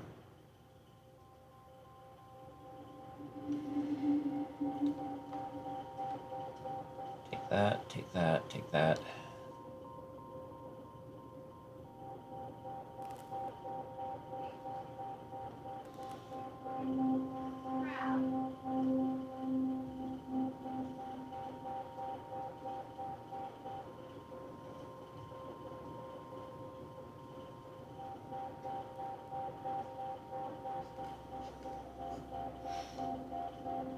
Now we're going to go ahead and head for the Lost Rover.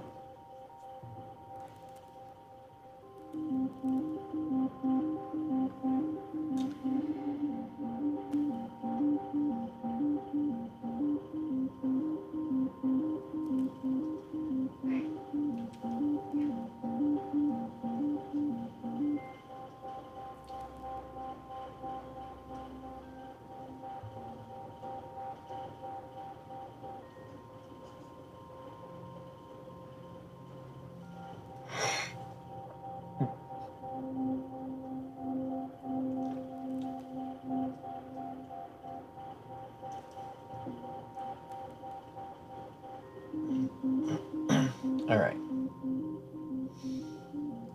We're going to take the time to search for the Lost Rover. According to the reports, the rover went missing somewhere in the region, filled with immense pillars and plateaus, creating countless canyons and caves. So progress will be slow. But if it takes too long, at least you'll remember where you've already searched and be able to skip it in the next time loop. So we are not going to make it, which is fine. Alright, I don't need to worry about refilling the air anymore, since we're not going to be able to finish searching for the Lost Rover before we expire again.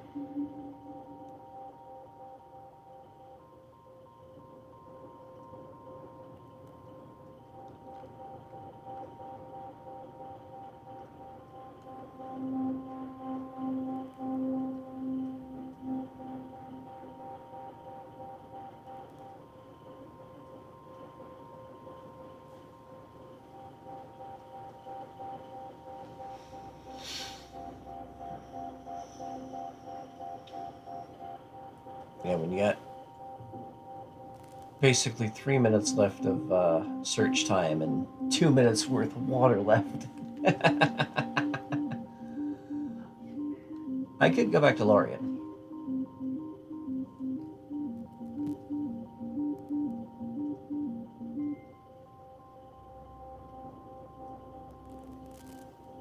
You know what? We're gonna do that. Go back to Lorien, gather up supplies, come back out, try to find the rover.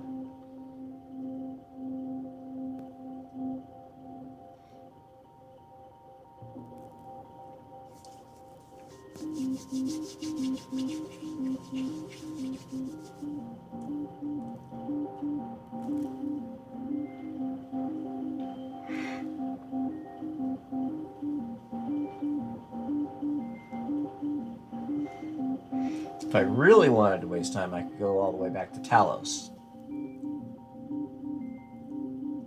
Pick up the supplies there, come back.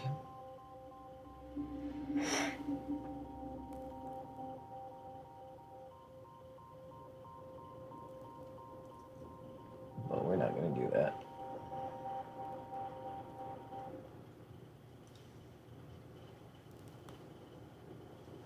Oh, I may have just doomed myself. I didn't think fast enough.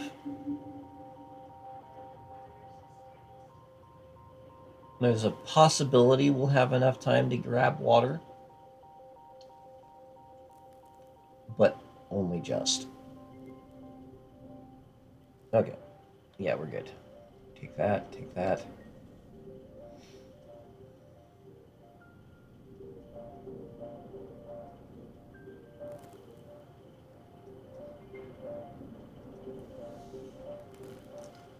Alright.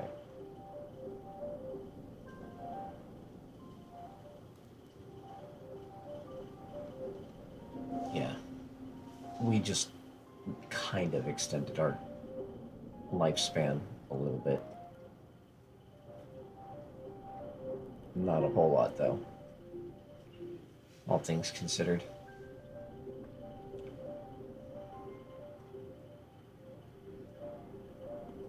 Especially how long it takes to get in and out of this place.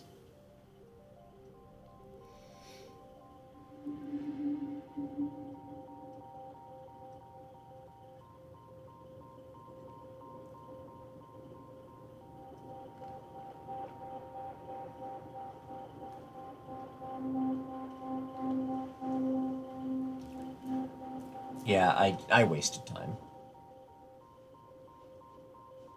Which I don't mind.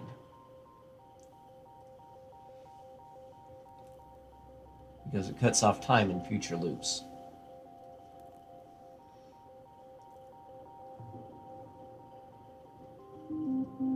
Not a lot, but some.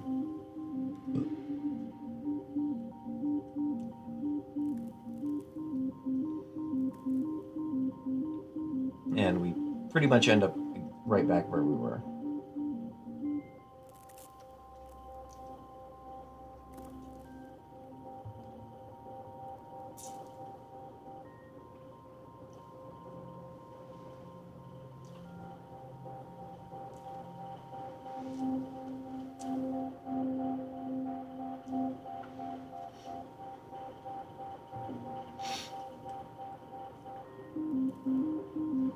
So I'm just going to go ahead and call it good. We're going to expire searching for the rover, come back and do it again.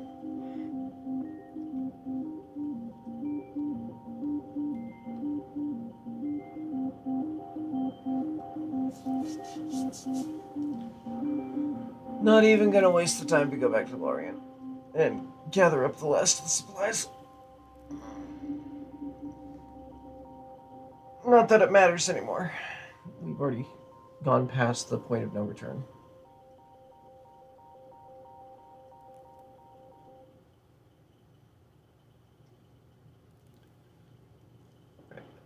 Pause this for a moment so we can read this. You notice the flashing indicator on the dashboard. Your rover is getting low on power. You could use the mobile generator from Talos with fuel outside Lorien to recharge the power cells. Installing the generator directly in the rover will allow you to recharge it on the move, but installing it in a station without any power would allow you to use the power for that entire facility as well, and you could charge the rover by parking it inside. So we're gonna finish doing the search for what little time we have left. Everything's going red. About to run out of water. And boom.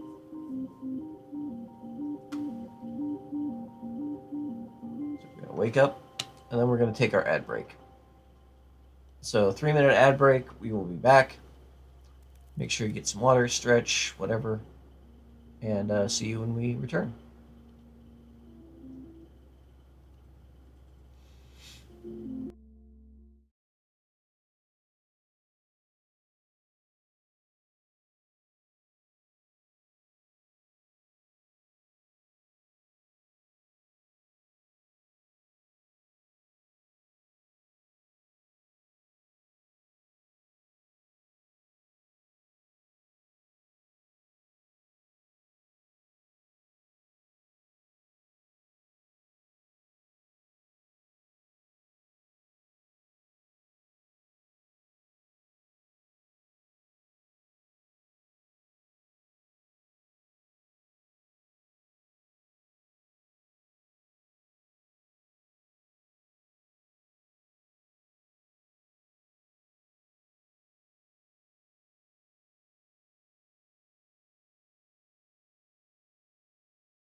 Forgot to unmute.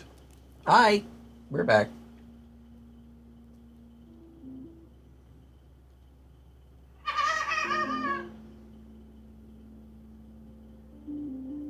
Hi, Crimson. Thanks for feeding Taizoi.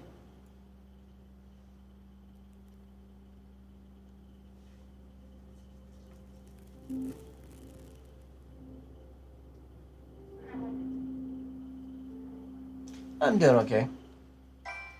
Just going through some time loops. Alright. We have officially woken up and did everything we need to do to get the facility up and running. We're going to gather supplies, which is a combination of all this stuff.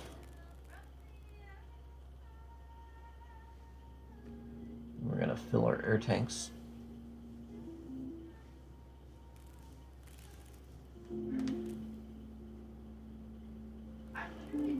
How you doing, Crim Crim?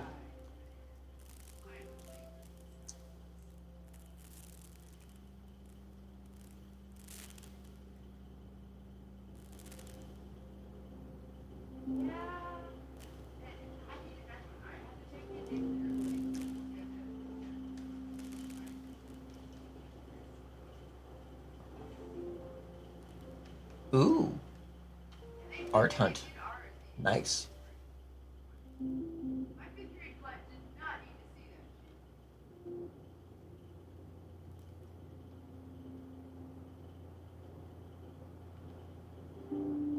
Alright.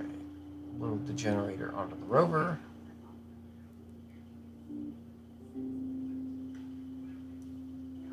What kind of art are you hunting for?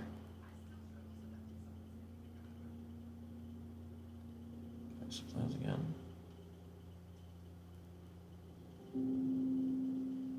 Repair the power systems. Then gather supplies. Then repair the hull. Then gather supplies.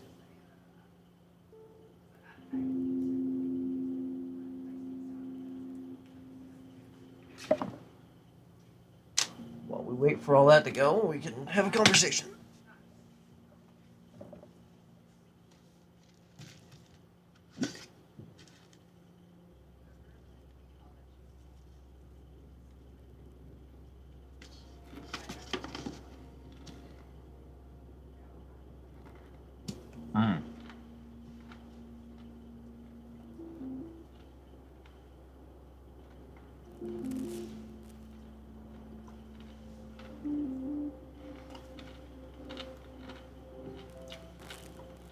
Let's see here. I know Spelly does art. Olo is currently not taking commissions until she gets through her queue of backup stuff.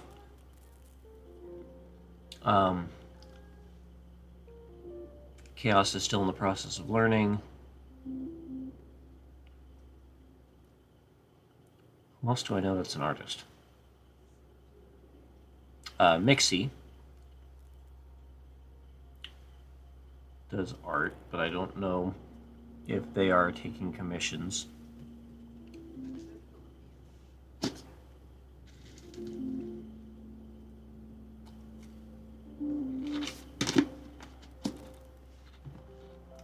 Let me check my Discord real quick.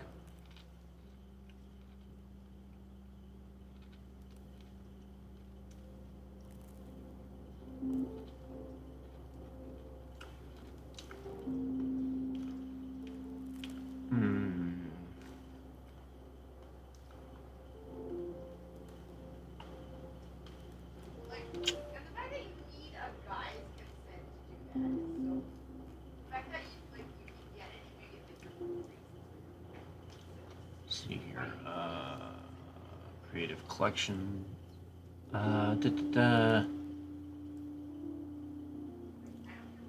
yeah, Mixie is an artist. And does stuff.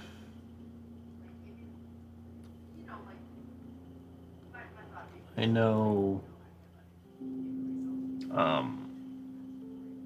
Sin does planetary art.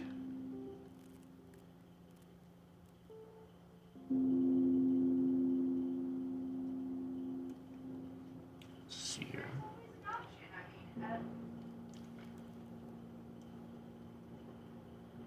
Chaos mostly does backgrounds.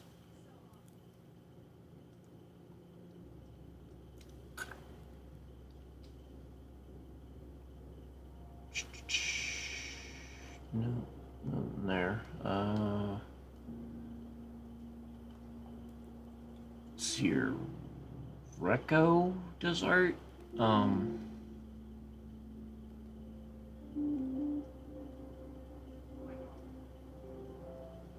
Effects, music sharing, art share function.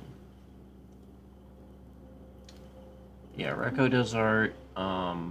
Nelly does models. Let's see, who's this?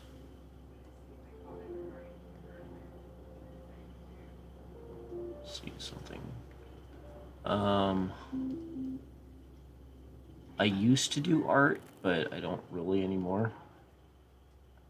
Not very good at it. I don't know. Thank you. Sorry, I was going through stuff, trying to find information. Alright, so we're full on supplies.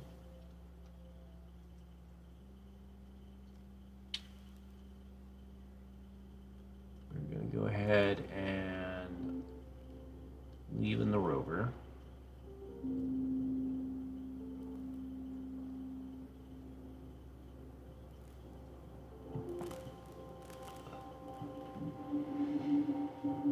And then go to Lorien.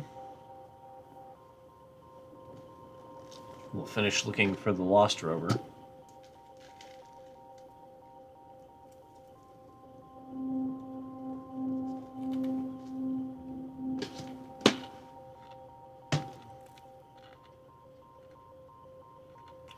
Fair. Very fair.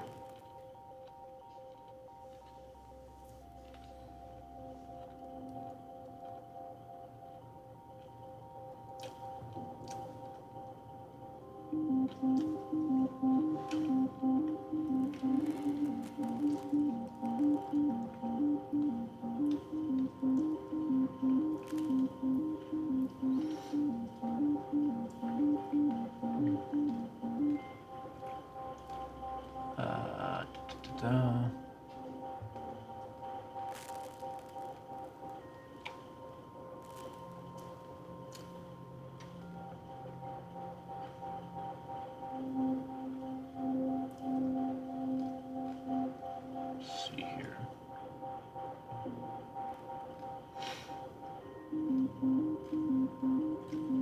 Checking out Blue Sky real quick. Unfortunately, people on Blue Sky don't actually use hashtags all that much, so it's harder to find artists there.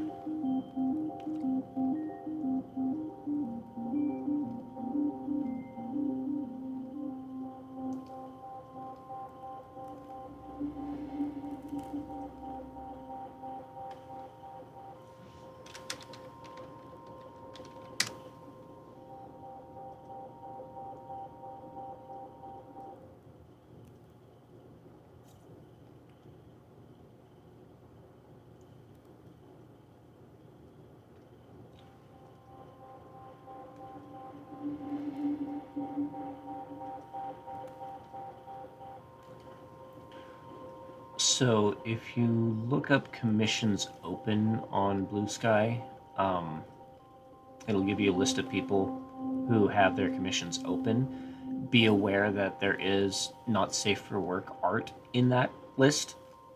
But it does give you a range of people you can look into.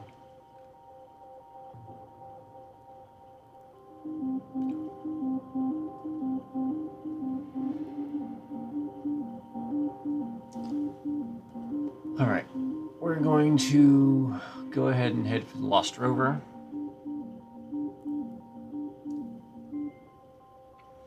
Aye, but you did say you were looking for OC art.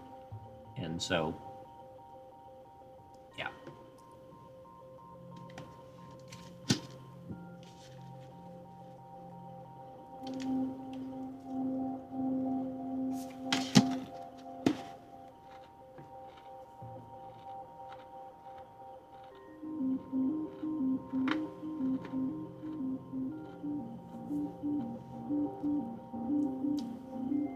Alright, finishing up our search.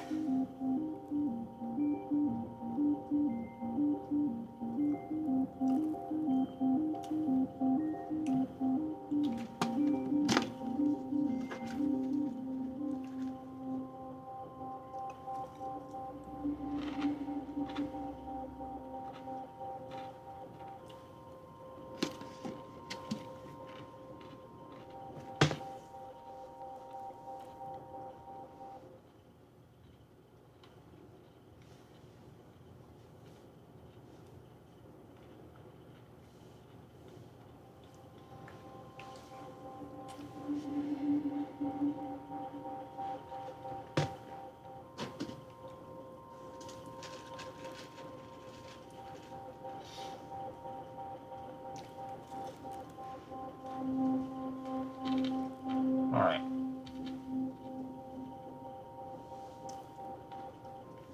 Have a good look.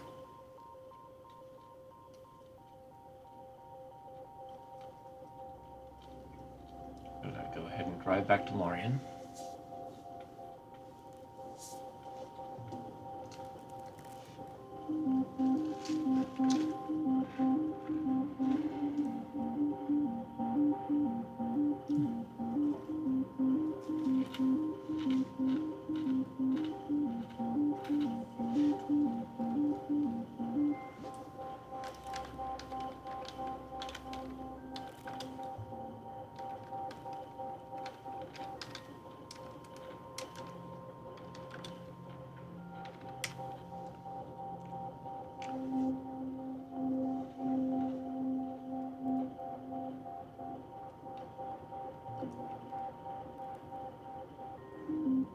Gonna leave the rover. Gather supplies. We got some messages to read here, so you return to the plateau region ready to continue the search for the lost rover. It's slow till work, but you finally catch a break when your rover's sensors ping to inform you another vehicle just came into range. The signal is very weak, though it seems to be bouncing off multiple rock formations to reach you from multiple angles, so you can't get an exact direction. You'll have to drive to another point to try and triangulate it. Gonna enter the facility.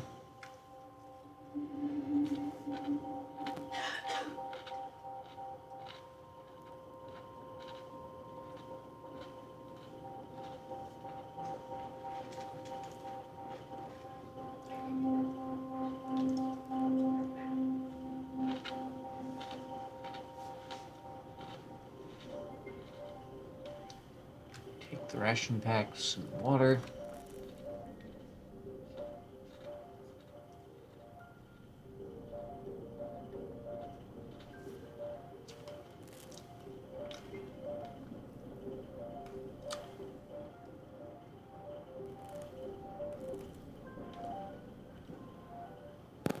Move the water recycler outside.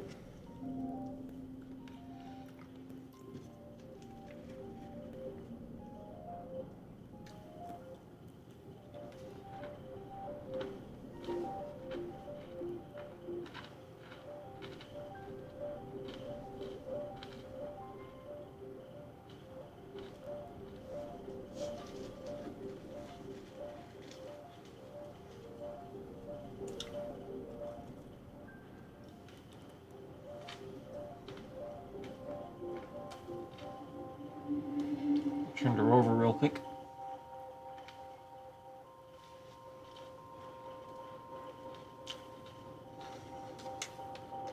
Fill air tanks.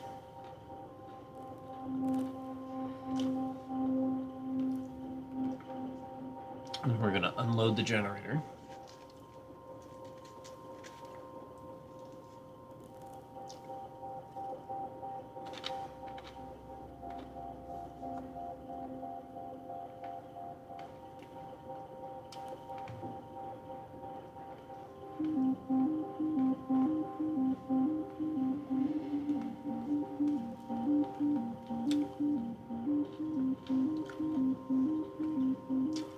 Going to load the water recycler into the rover.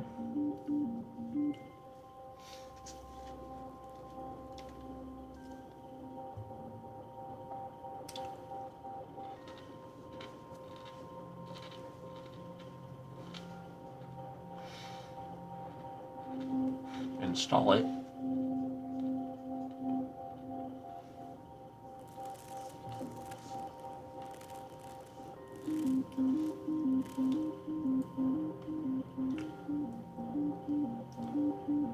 Fill the cabin with air.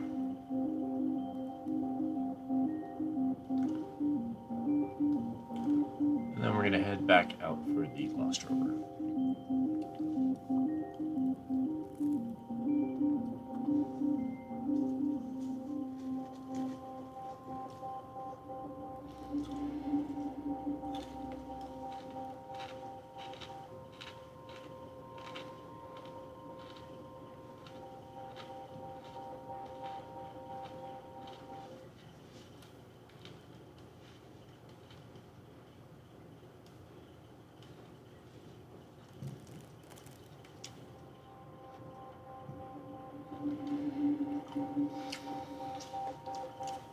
I'm going to fill a water bottle.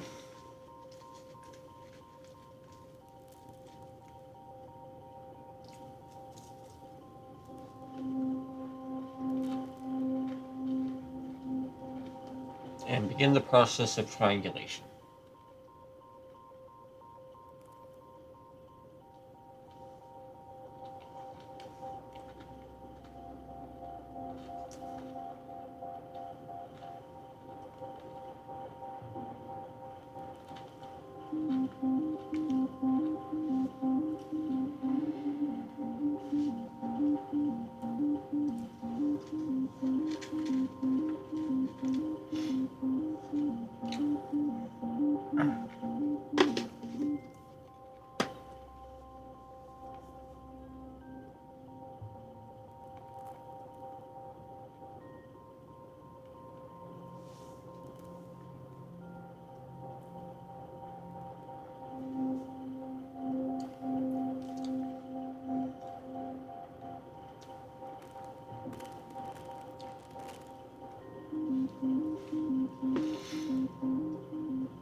Alright, almost done.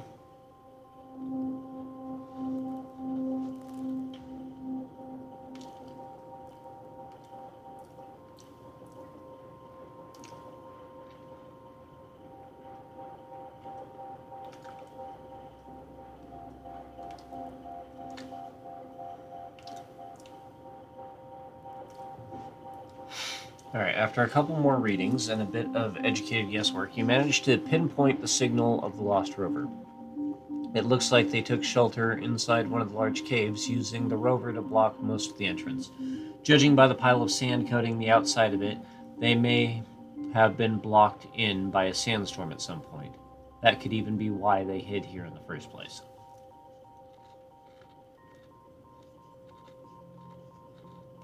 It takes 15 seconds to search the cave.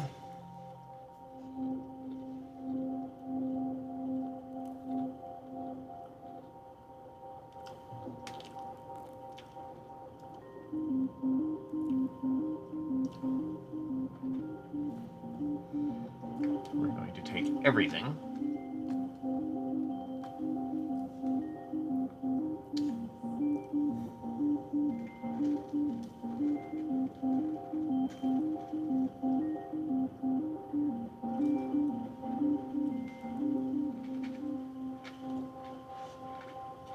Fill my air tank. Then search the rover.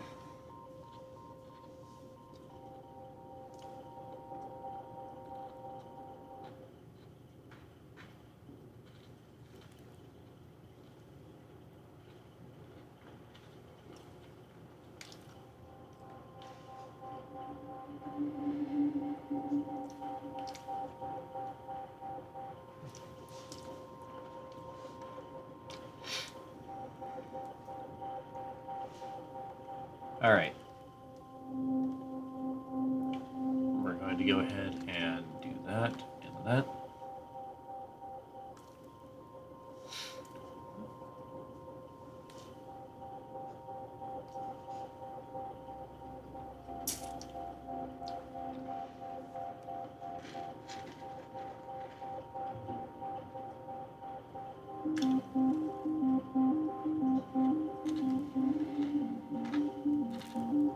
Going back these.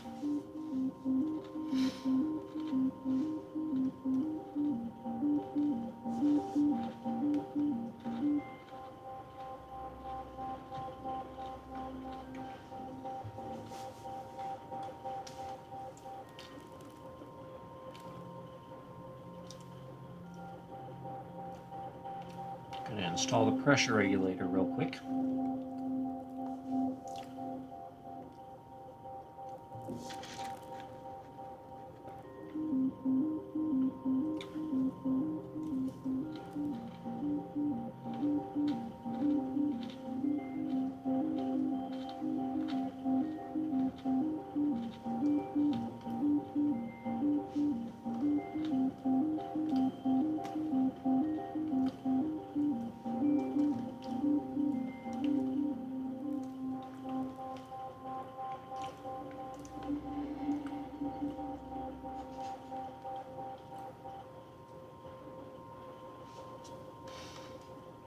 Grab my water.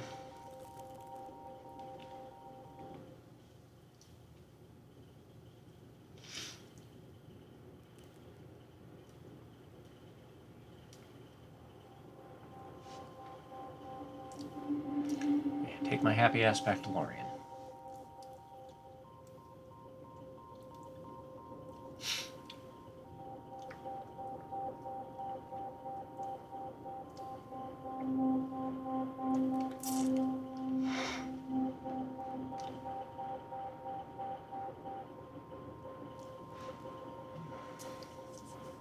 Alright, so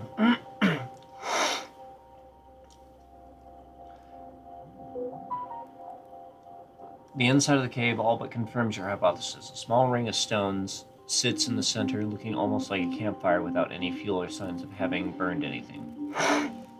Two bodies in emergency suits similar to your own are lying next to it. Looks like they ran out of air long before anything else. One of them just laid down and accepted it, or perhaps even died in their sleep. The other seems to have taken off their helmet to eat a final meal, barely even getting a couple of bites into it before passing out and suffocating. The rest of the rations sit next to them.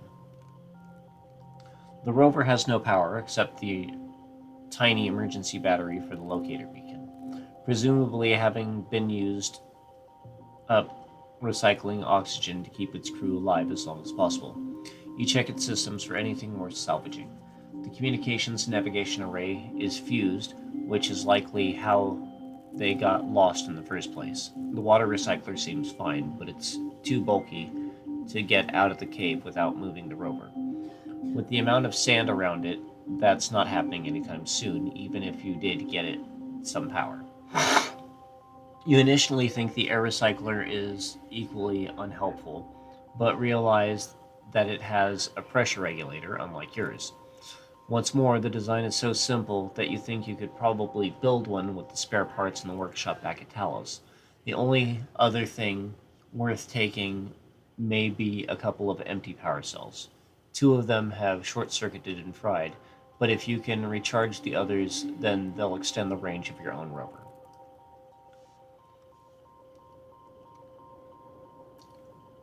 So I'm going to take these empty water, or these water bottles real quick.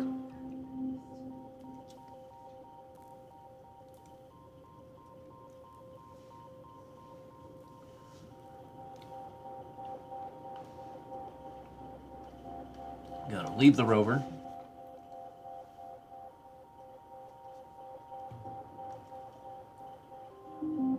Going to move the generator inside.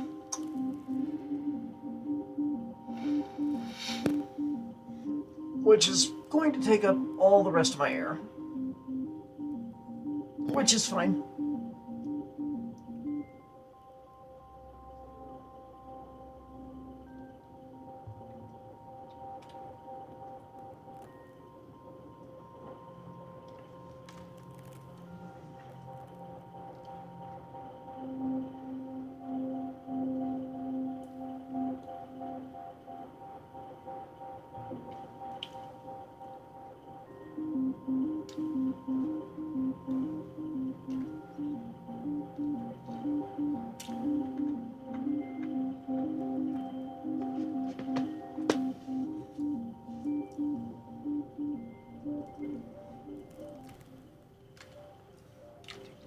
Take the food, install the generator.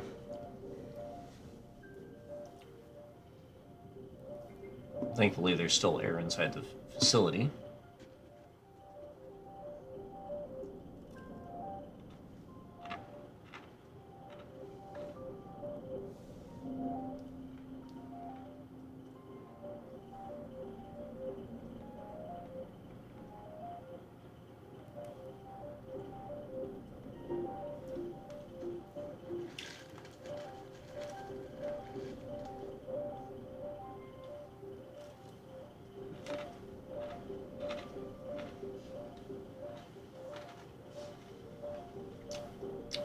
Add fuel.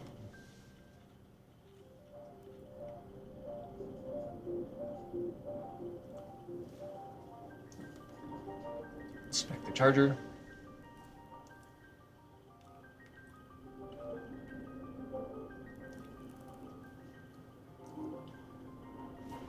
Oh, right. Almost forgot. Shut off emergency systems.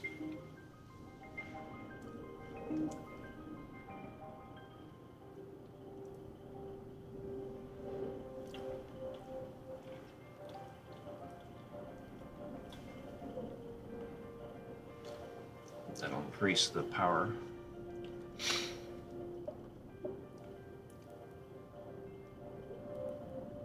Gonna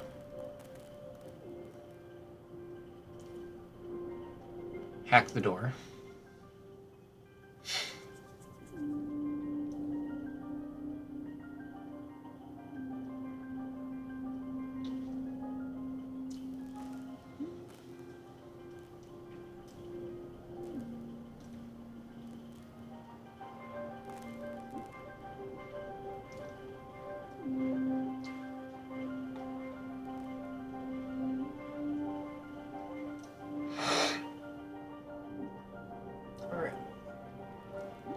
Pause this real quick.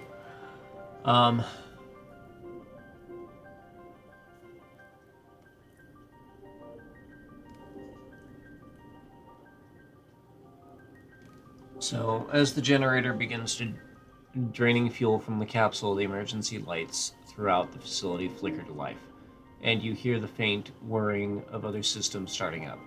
Even with it only running the backup systems, the fuel won't last long, so you'd better head upstairs and disable the unhelpful ones before they drain too much. You quickly shut down all the backup systems you can. Some, like the air cycler running on minimum power, are practically hardwired so you can't do anything about them. But it's still very reassuring to see the power drain rapidly dropping to less concerning level. The rover charger diagnostics all check out. Now that Lorian has some power, you could go back out to the rover, park it inside, and recharge it from the facility stores. It might make a good place to top up your rover's batteries before traveling further.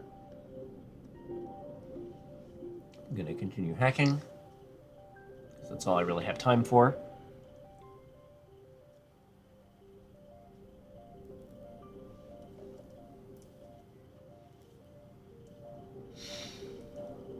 Because I'm about to run out of food and water.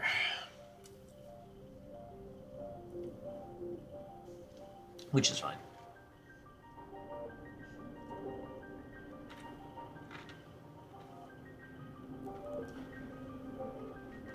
Almost 20 minutes. We got.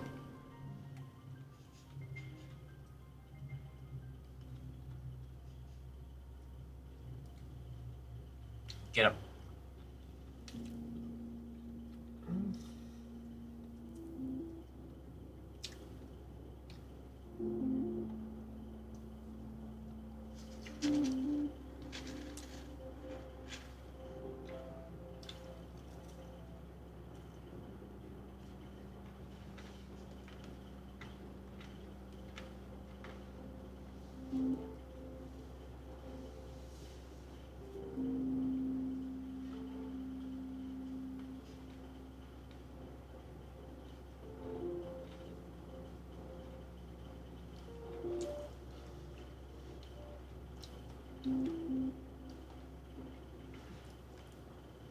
Alright. Gather supplies.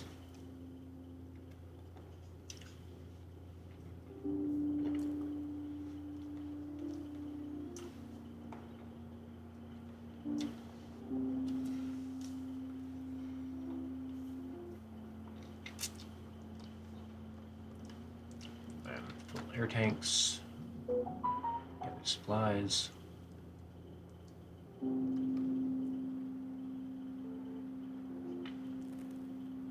Pressure regulator.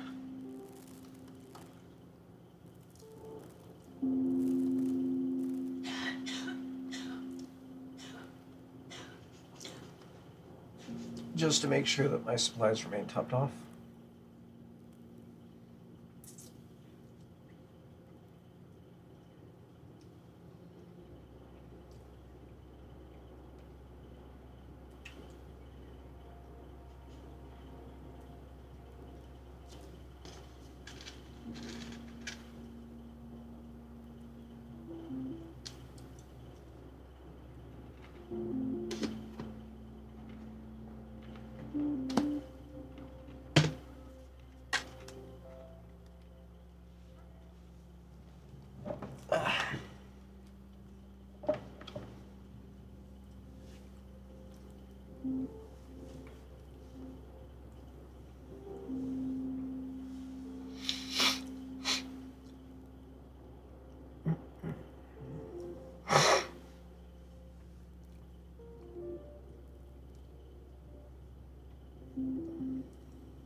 A lot of weeding around.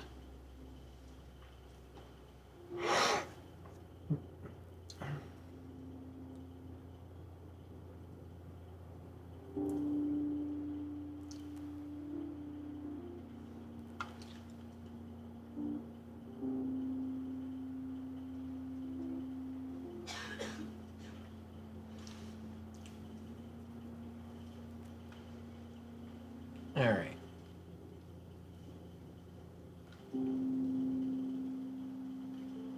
So we've got everything we need. I'm actually going to go ahead and take these last metal sheets.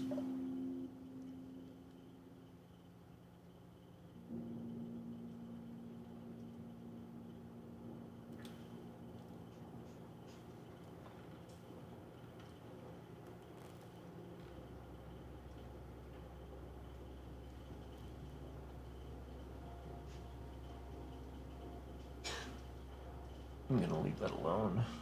I'm leaving the rover.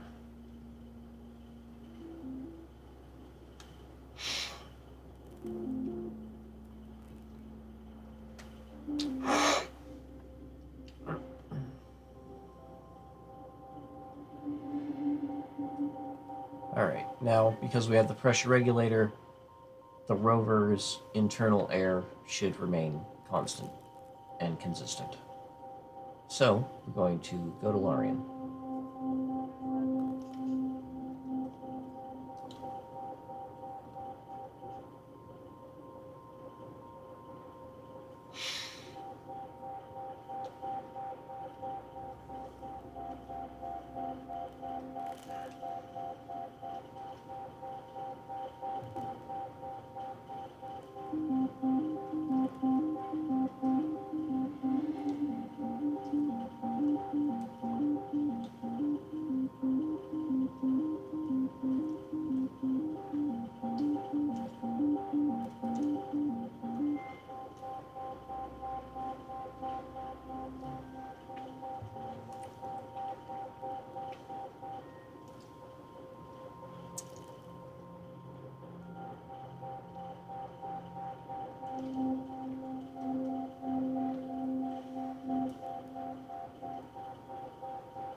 All things considered, we've gotten a lot done in the past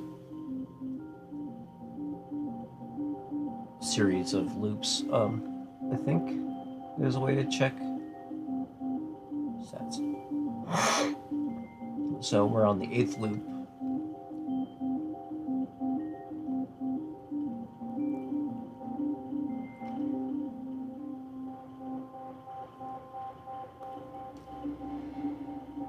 We have synthesized a lot of food.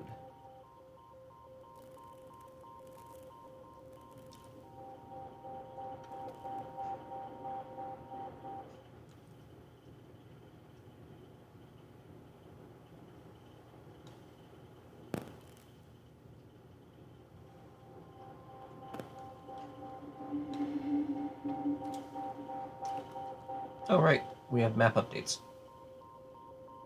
So there's the Lost Rover, Palace, Lorien.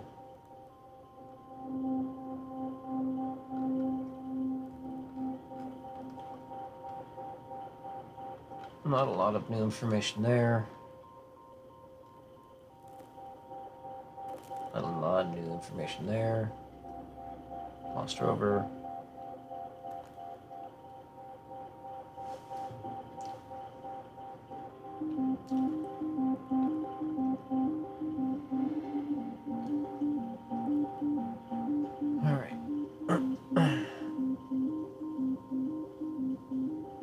We're going to gather the supplies from outside.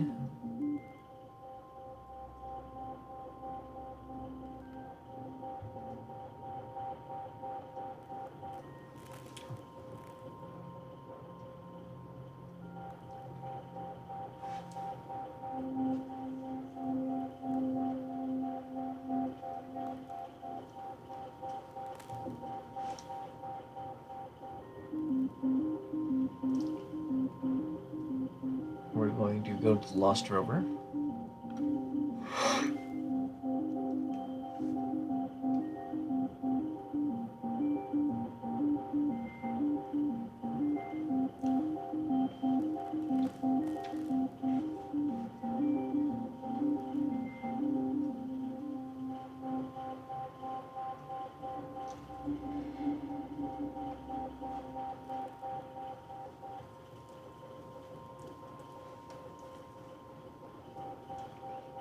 We're going to gather supplies.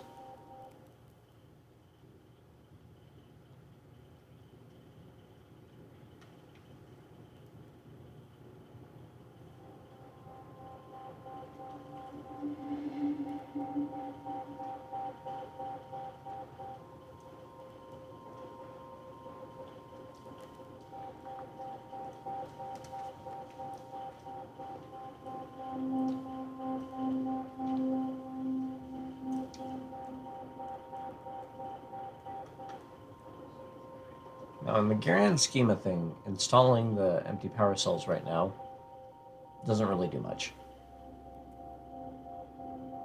But I'm going to do it anyway.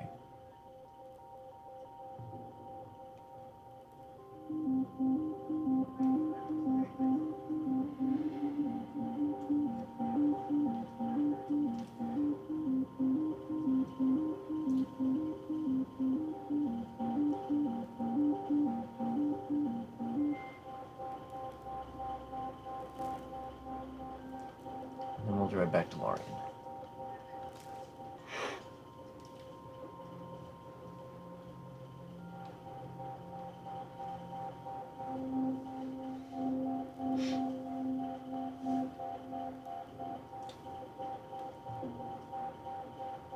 So that gives us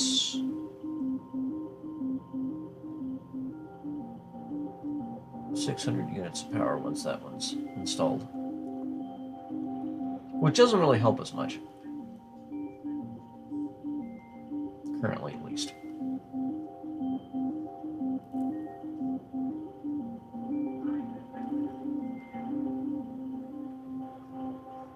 But if you consider 300 is 5 minutes, 600 is 10 minutes.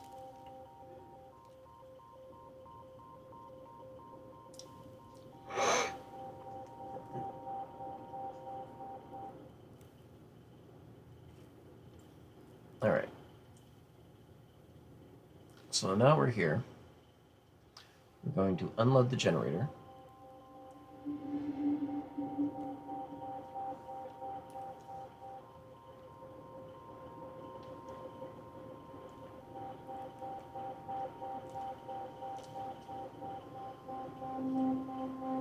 We're going to scooch the generator into the building.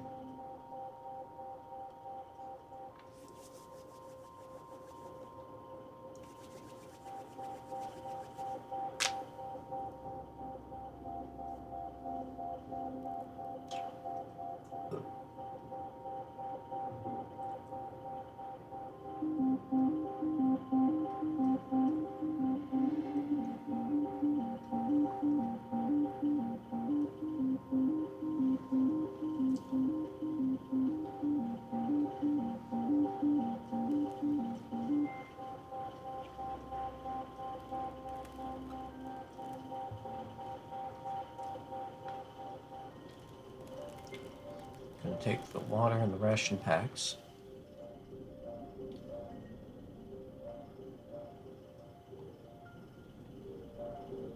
Install both of these.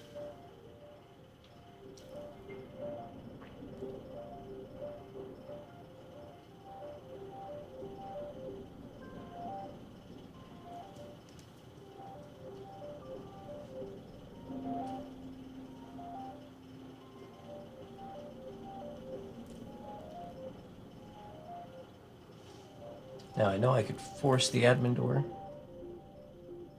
but I don't want to.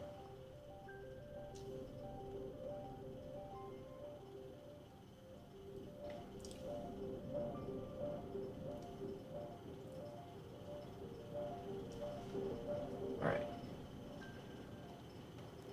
Take care of that.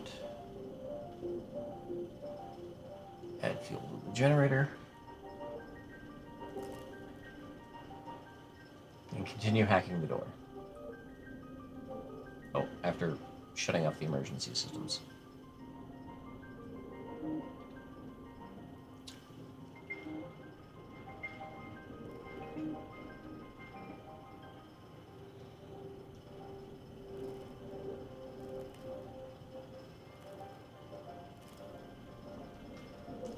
Okay, hack the door.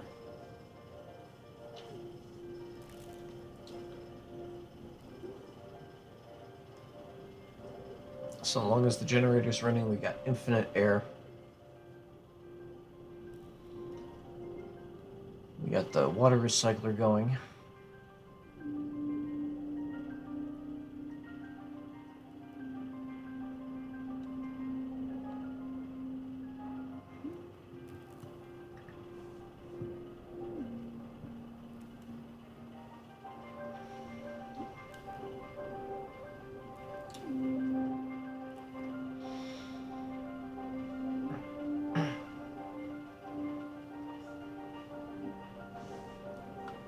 I'm actually going to pause this for a moment, go outside, go into the rover, park it inside,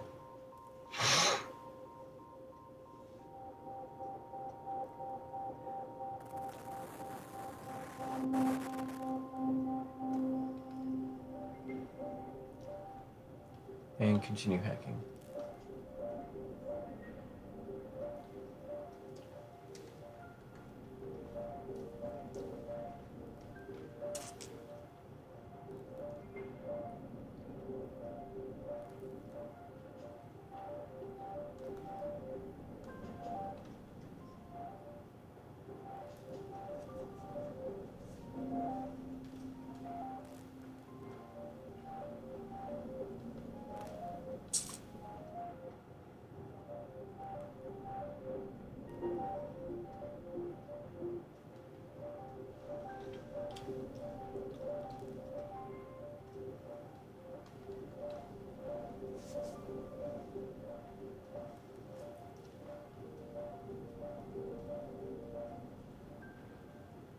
Fortunately, the water recycler doesn't seem to drain too much power, or enough to be noticeable anyway. Just the air recycler. And hacking the door.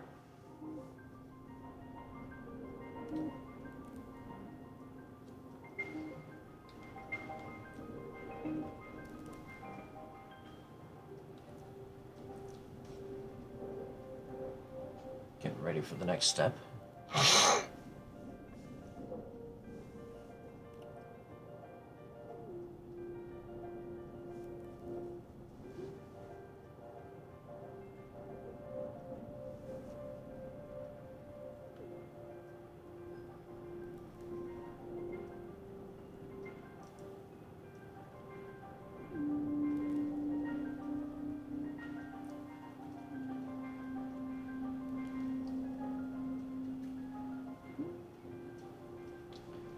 All right.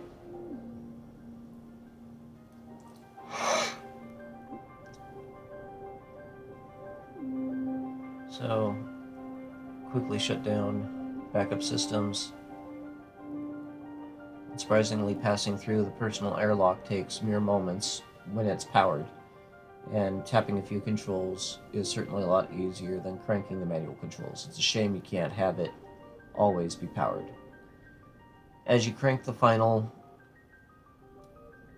digit of the administrator's password, the door slides open and you make sure to store a copy of the code on your PDA so you can enter it immediately next time you're here. Now, I'm gonna fill my water bottle.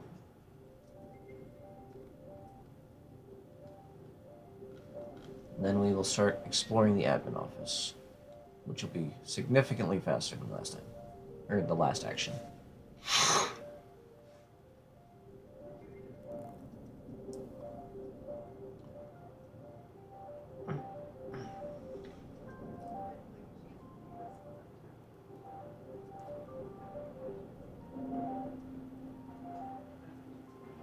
Much like the rest of the facility, this room shows heavy signs of supporting far more people than it should. 3 temporary desks were set up alongside the regular one, and 2 piles of blankets look like makeshift beds behind them. There's another box of seemingly standard protein bars in the desk, but most of your focus is on the computers. They'll only work so long as the power holds out, but there could be some useful info on there. So we're going to take protein bars. Grab a bottle of water.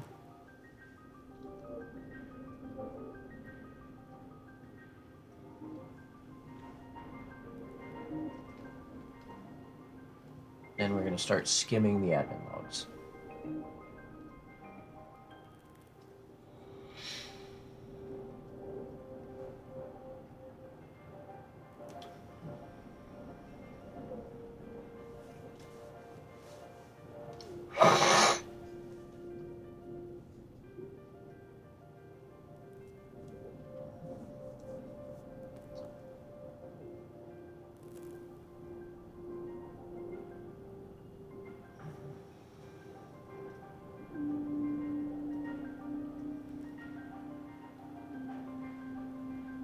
Thankfully, that's a once-ever thing.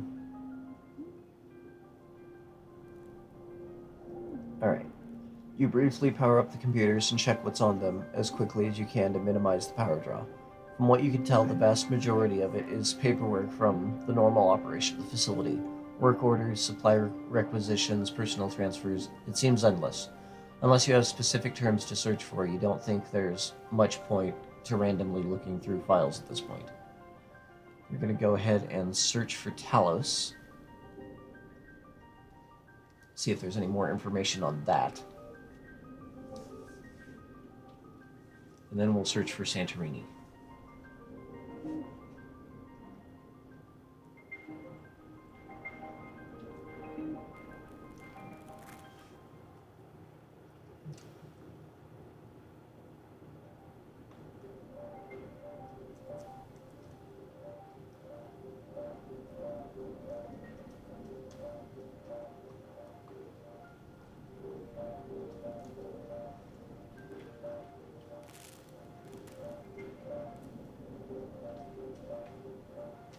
It seems Lorien had considerable contact with Talos, as they were virtually identical facilities intended to work as a pair, which explains why they built the tunnel between them. Together, they were supposed to terraform the entire desert you've been traveling across. About 2 months ago, the Talos commander reported finding an artifact. Shortly after, all contact with Talos was lost for 2 weeks. When it was re-established, Talos claimed communications had only been down for 1 day, but that a lot of impossible things had happened in that short time. Brand new equipment failed due to wear and tear. Multiple staff claimed their shifts had been several times shorter or longer than they should have been, and one junior scientist died of old age despite being in their 30s. The commander initially tried to transfer the artifact to Lorien, hoping that they'd have better luck containing its effects, but eventually had to evacuate anyway due to the damage that had already been caused.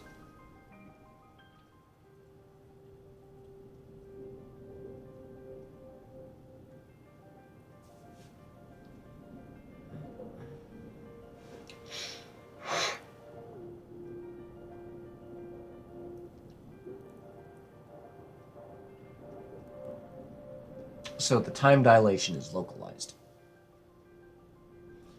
The Santorini station was built in the foothills surrounding a mountain range some distance from here and was primarily a mining facility.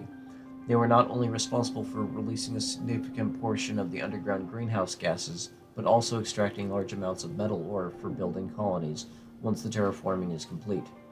It's on the other side of a large river, which Mary described in her journal, along with a dam, which they closed in order to cross while the water flow was reduced.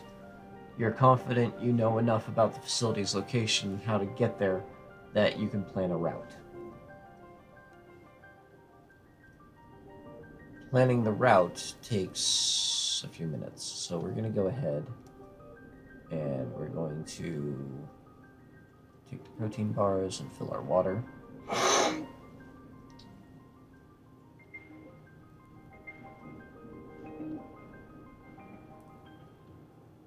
Because we need all the time we can get.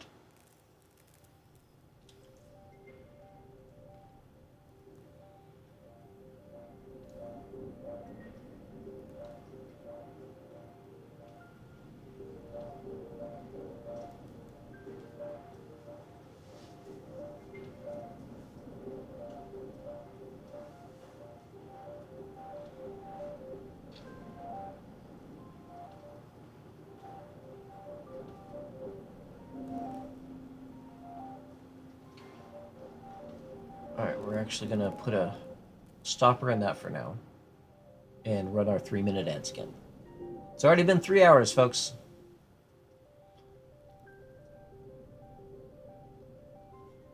So, we'll be back after these messages, get some water, stretch, get a snack, whatever. And we will see you when we return.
Alright, I am back. I know that we're still running ads.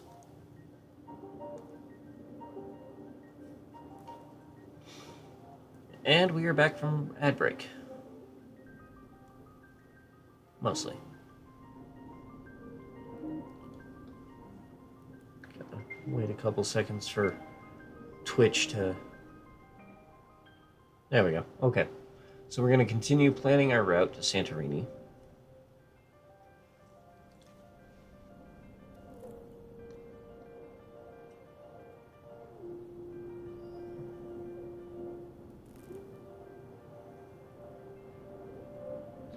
Apparently everyone started getting very concerned shortly after they recovered the artifact that Marie wrote about in her diary.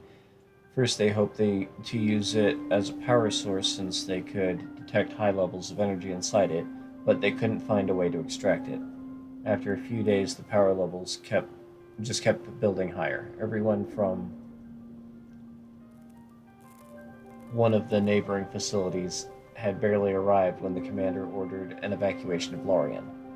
They suspected that the artifact was eventually going to explode and didn't dare move it in case that destabilized it.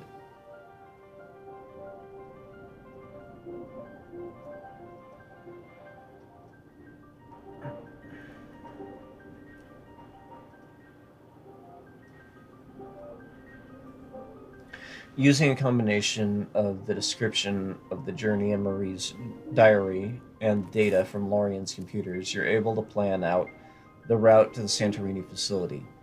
It's a long way to travel, though, even further than it was from Talos, and across rougher terrain. Your rover's increased battery capacity should be sufficient, but you'll need to recharge them either before you leave or on the move, if you want any hope of making it. Now, we're not going to go to Santorini just yet. We're actually going to add the last 2 fuel caplets to the generator.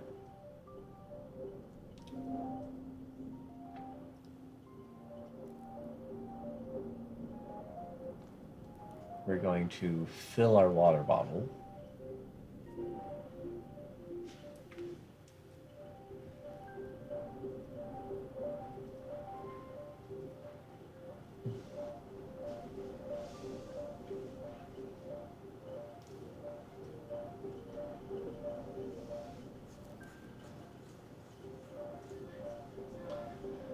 And then we're going to open the mining wing.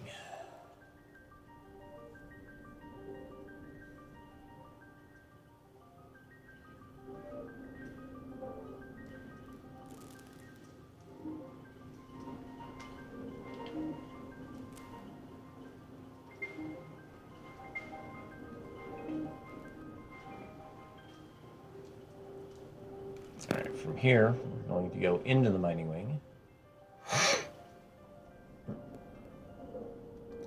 We're going to inspect the exit controls.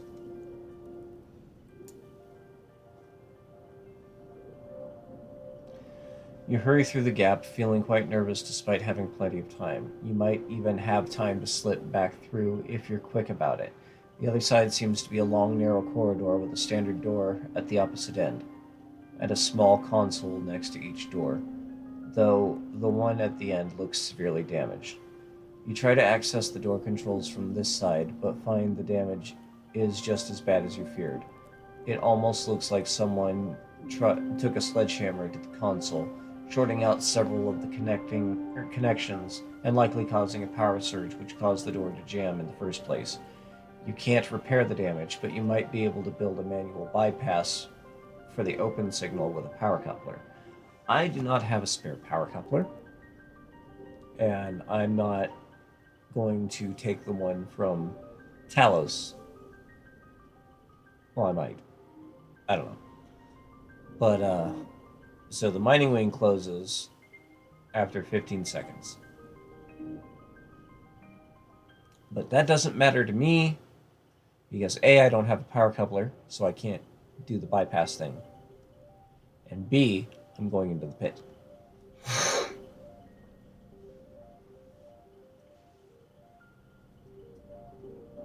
And now I'm locked in.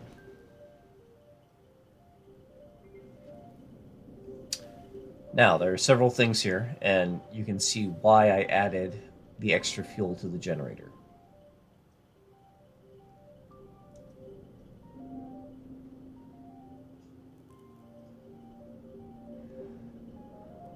So we're going to go ahead and start with checking out the clothes that we found.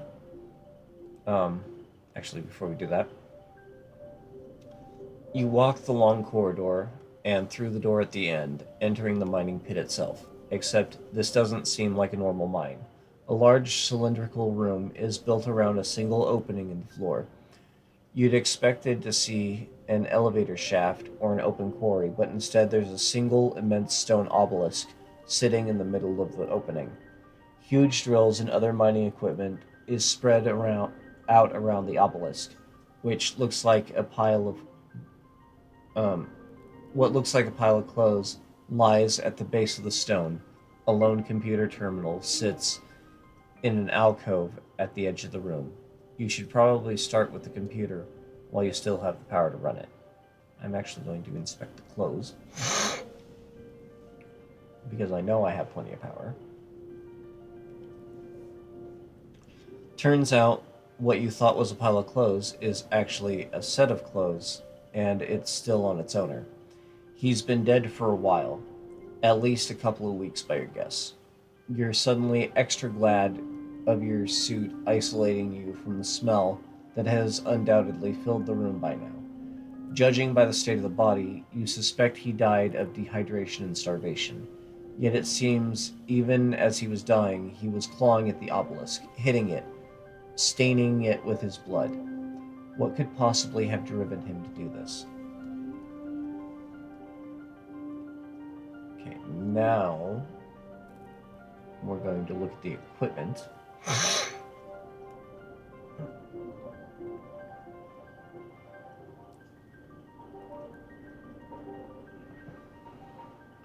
There's a wide variety of mining equipment spread around the room, both powered and manual. The powered tools will obviously dig away faster than the manual ones, but they also drain what little power you have very quickly.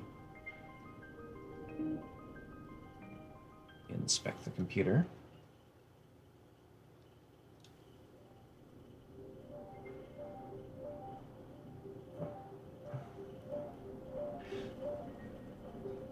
So while we have power, we will be able to dig quickly. After the power runs out, though, we'll have to do it manually.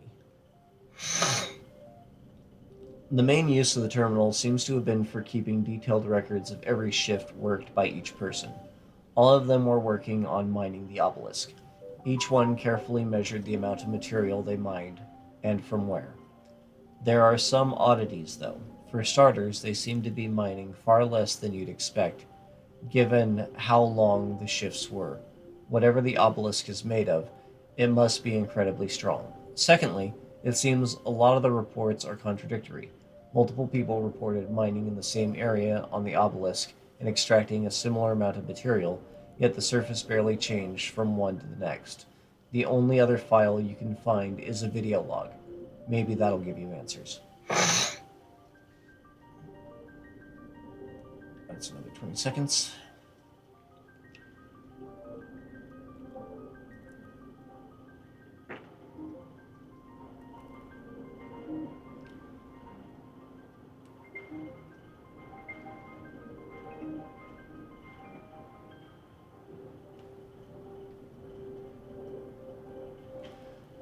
The man who appears on the screen looks like one of the miners, and you quickly recognize him as the corpse you found at the base of the obelisk. He seems more than a little unhinged, raving about how they were trying to take him away from the obelisk, and that it had so much to offer.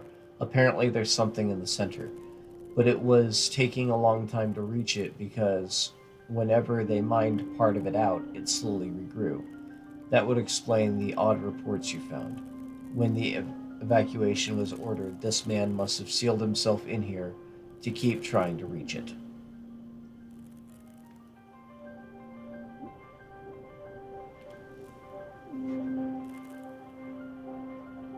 Now we're going to inspect the obelisk. We've got a minute and a half of water left.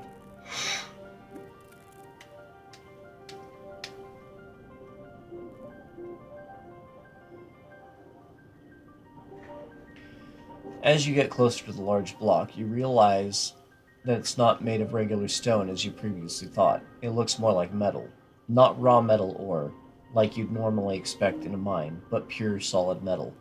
It must be a nightmare to try to drill through, which makes even more sense why they were having trouble reaching the center. Is it really possible for this type of material to regrow, though? So we're going to start digging. We got 24 minutes of power left and a minute and a half of water. But for a 3 times speed boost, we'll drain 4 power per second. So base of 2 minutes and 30 seconds at 3 times the speed, we might make it to the second layer.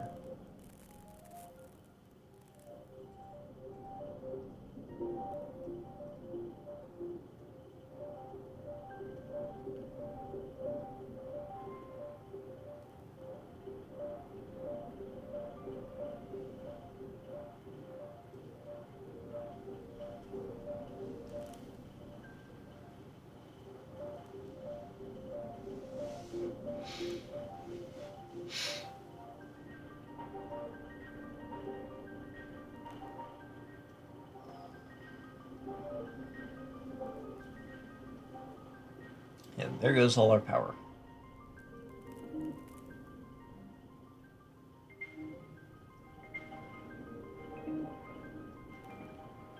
And boom.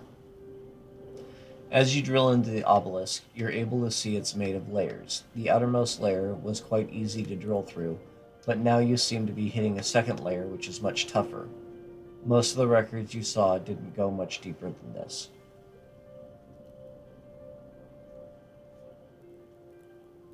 We got 6 minutes of power left. 80 units.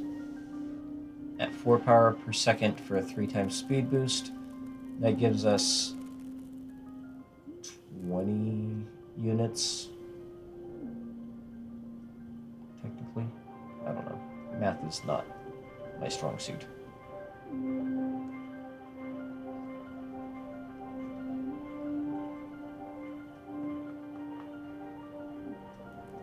We're not going to make it though.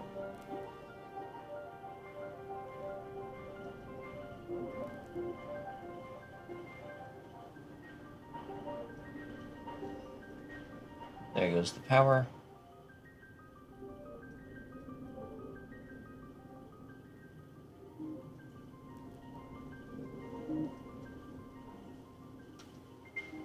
And there goes our water. The obelisk is fascinating. You feel like there must be something important at the center. And now that you know what you're doing, you should be able to drill into it faster. 22 minutes. Getting up.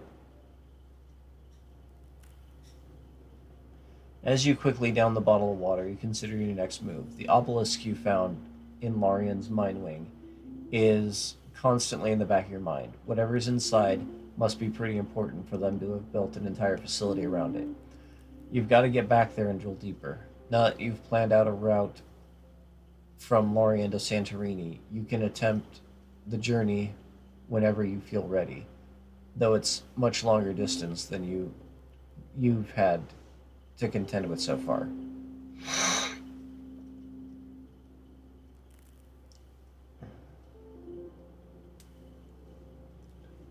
Alright, so we're going to gather supplies. We're going to build the pressure regulator, gather supplies, power system, gather supplies, hull, gather supplies, load the generator, and gather supplies.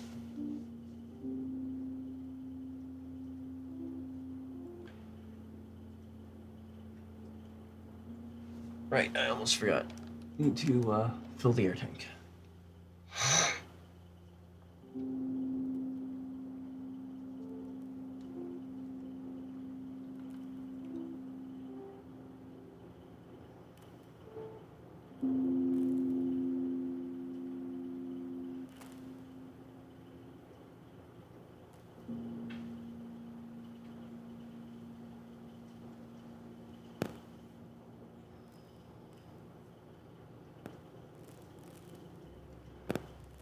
So while we take a moment, so Lorien to Santorini.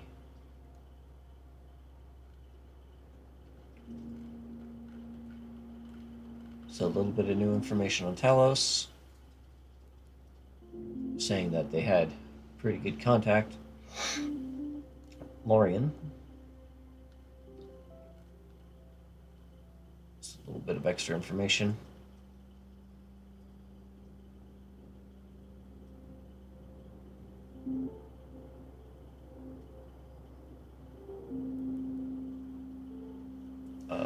Computers have a large amount of information. Diary. Sabotage controls. New topic. Santorini.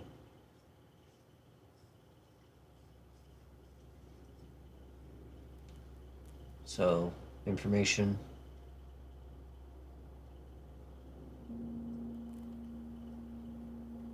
Time artifact. According to the data in Lorien, when the Talos commander first found the artifact, nothing was heard from the facility for 2 weeks. When they re-established contact, the personnel at Talos insisted they'd only It had only been just one day. During that time, they had brand new equipment fail due to wear and tear, yada yada yada. Why did it affect me so differently? Then the Lorien artifact, which is inside the obelisk. I made it through a small portion of the obelisk's depth. It seems to be in layers, and the second one is a lot harder to get through than the first. I am not looking forward to having to go through all this again when I loop. Then again, if I'm right about it being somehow related to the artifacts, perhaps it'll react differently to the loop than I expected. Definitely worth checking out. Then the Santorini one. Something about exploding. Then for tasks, we have the Lorien data. Just information on different things.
So I think this time around I'll bypass Lorien after gathering what I need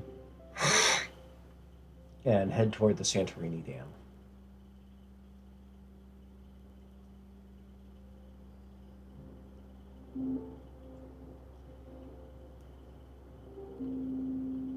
So we're going to grab the rest of the metal. We're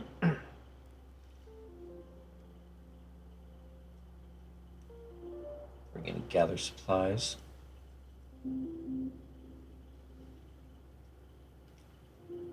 We're going to go ahead and install the generator.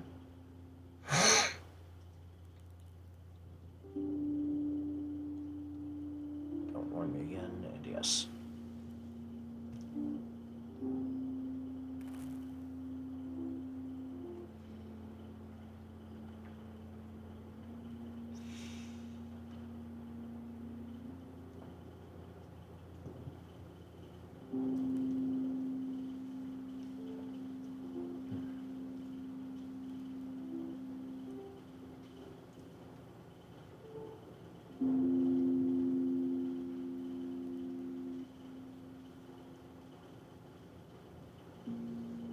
All right.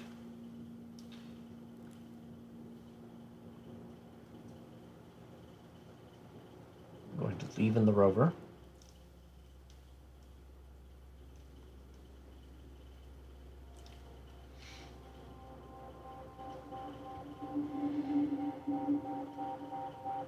And then we're going to head to Lorien.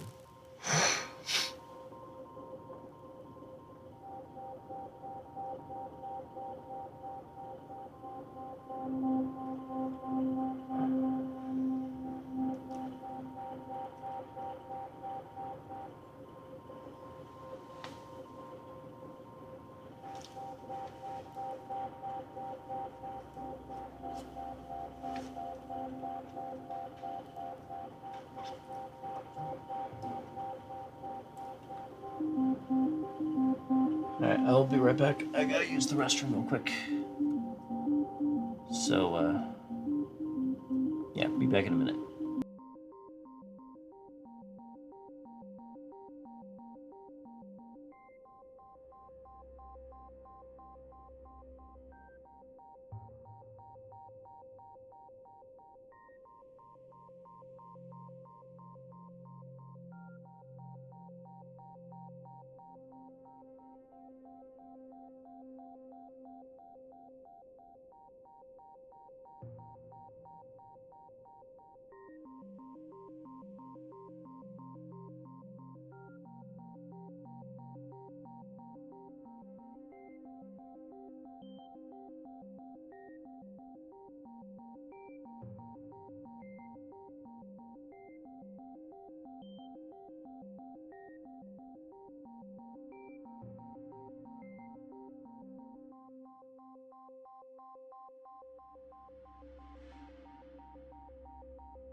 Sorry for the delay. I figured food would probably be a good idea too.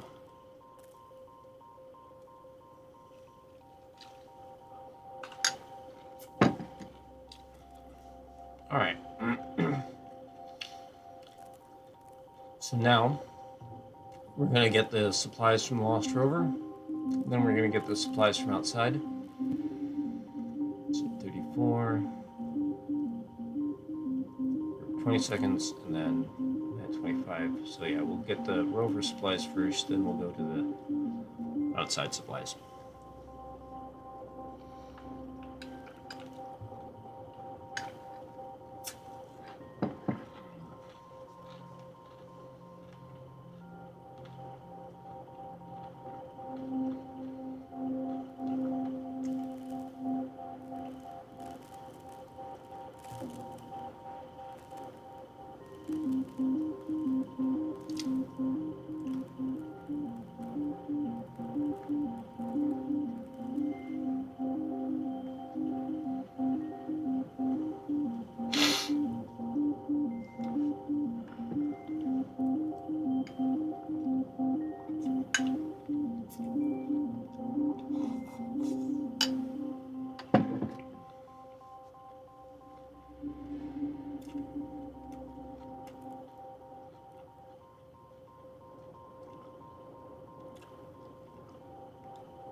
install the empty power cells.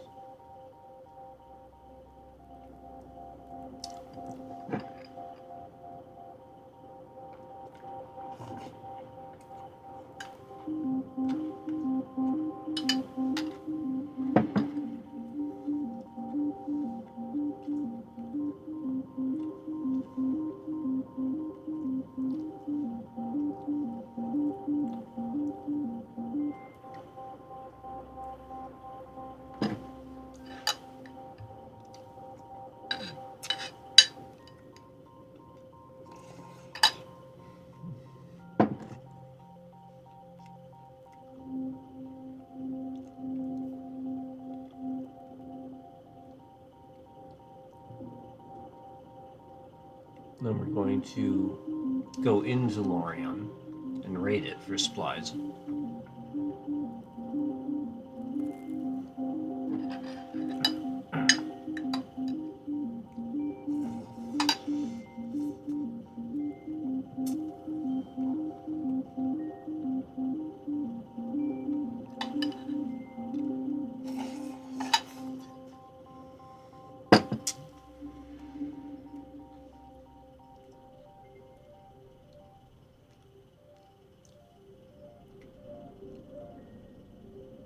I'm going to go ahead and take the time to force the admin door.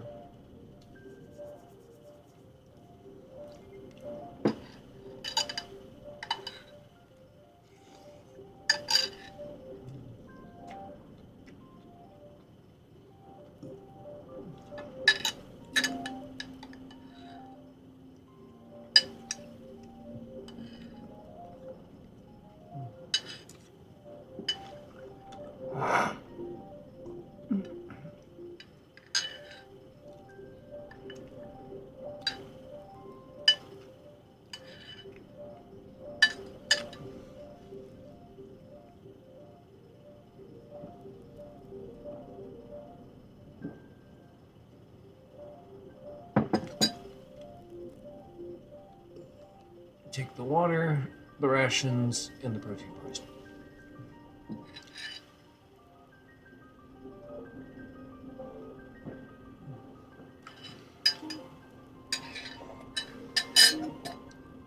Got a long journey ahead of me.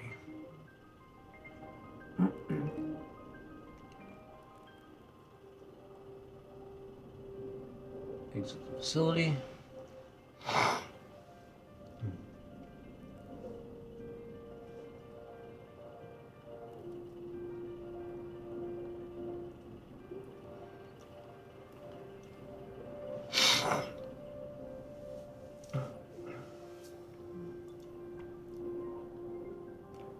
Get in the rover.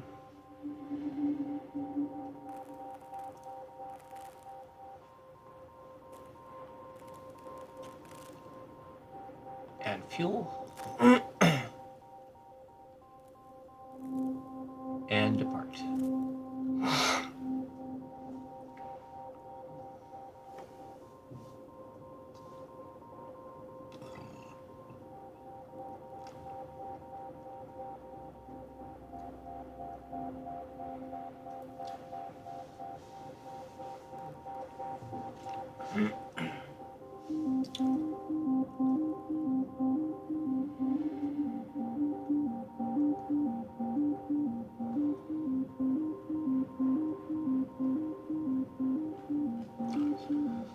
Alright, the consistent background noise of the mobile generator stutters for a few seconds and abruptly stops as the fuel capsule runs out. I'm going to add more fuel.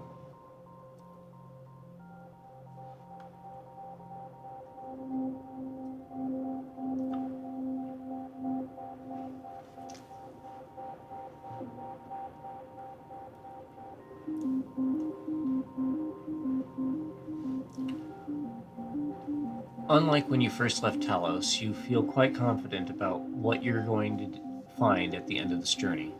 Maybe it's just the comfort of being stuck in a time loop, so no mistake, no matter how bad, is permanent. Or maybe it's just because you feel you already know the entire route you're planning to travel thanks to Marie's detailed journal. Either way, the first part of your journey hasn't been too bad, taking you to the edge of the desert. Now it'll be slower going as you enter the rockier region. Navigate the rocky terrain. The major downsides is we do not have the water recycler. So if I run out of water, I run out of water. But we have the generator installed.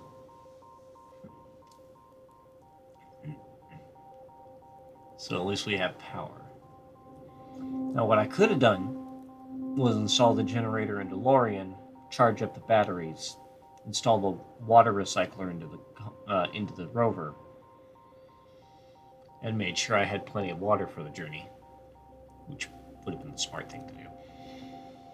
But I wanted to get as far as I could on as much power as I had.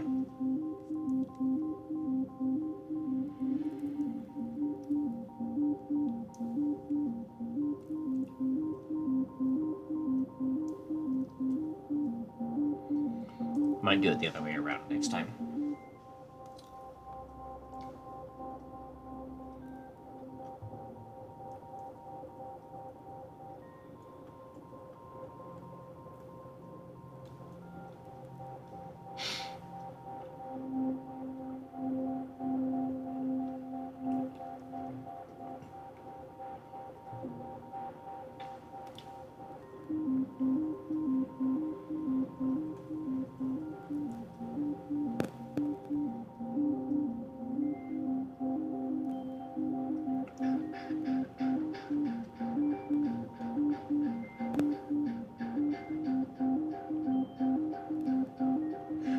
Alright. You find yourself immensely glad to have found Mary's diary. While she didn't record every turn or rock formation, her notes often spare you from wasting time going down dead ends. Even so, you're looking forward to learning the correct path through so you can get here faster. Navigate again. I'm not going to get all the way through this one, because it takes more time than I have water. But we'll have at least sped up this second leg of the journey. And I'm glad I installed the generator, because having the extra power actually helped out a lot too. I just wish we could store more water.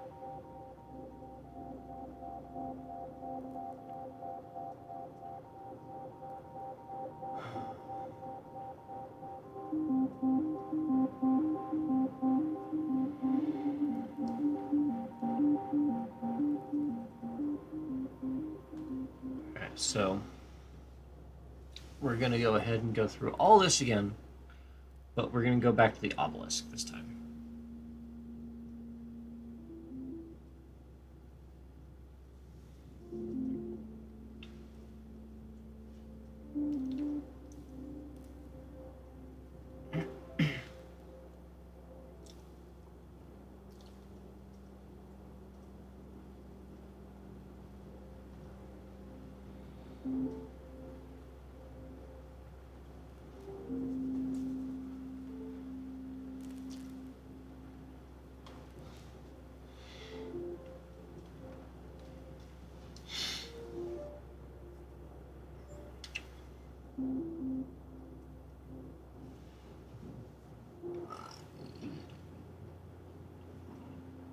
It is getting noticeably faster each time.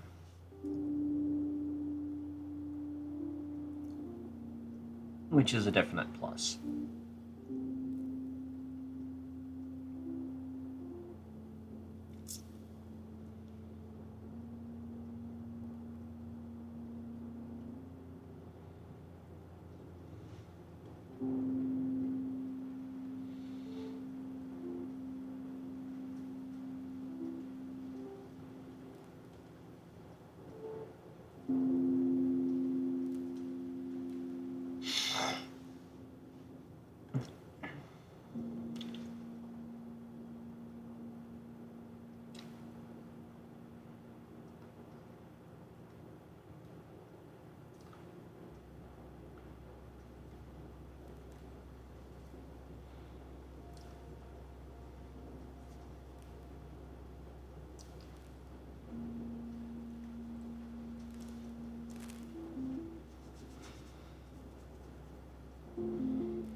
All right.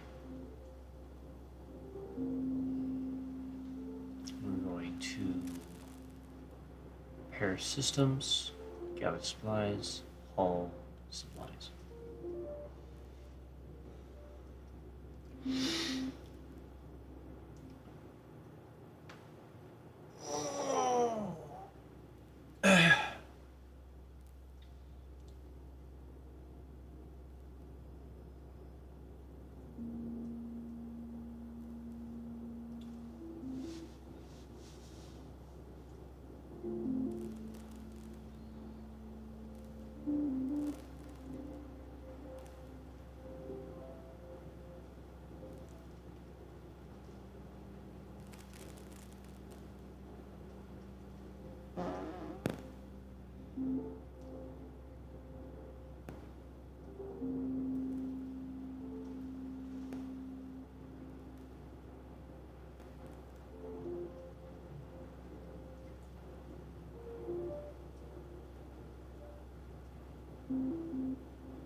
All right. Now we've got that taken care of. We're gonna head out.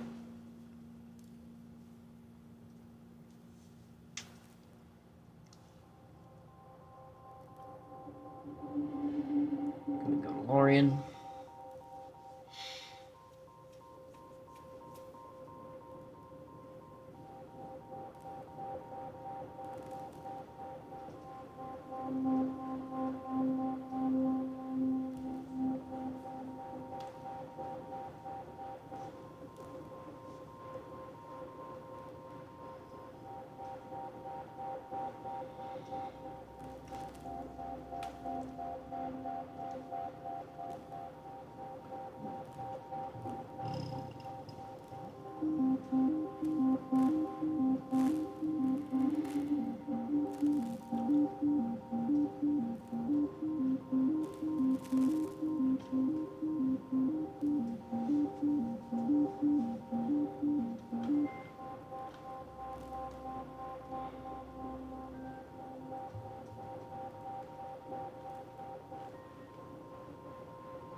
Okay. Gonna get the Lost Rover supplies. Pause that real quick. And the outside supplies and install the generator.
seconds.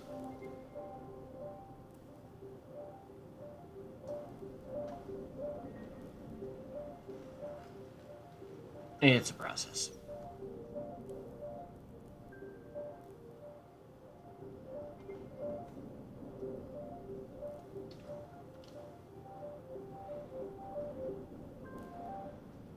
It's a process.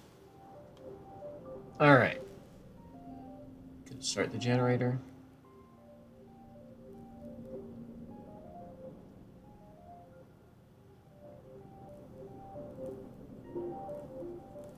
Install the water recycler. Just 'cause I can.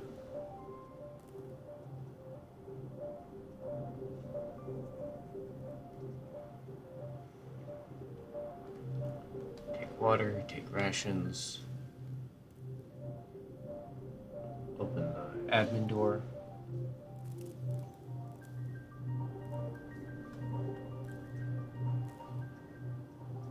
Take protein bars.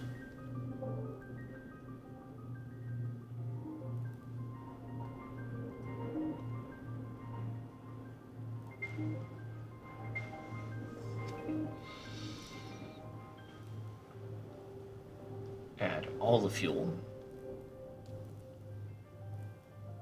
Or at least as much as it'll let me.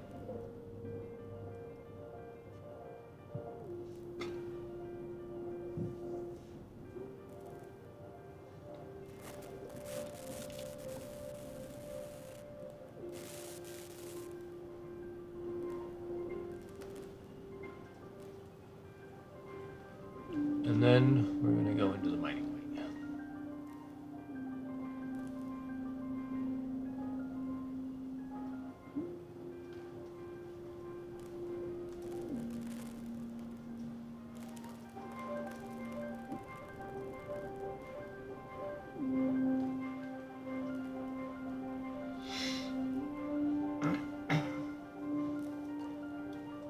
Yay!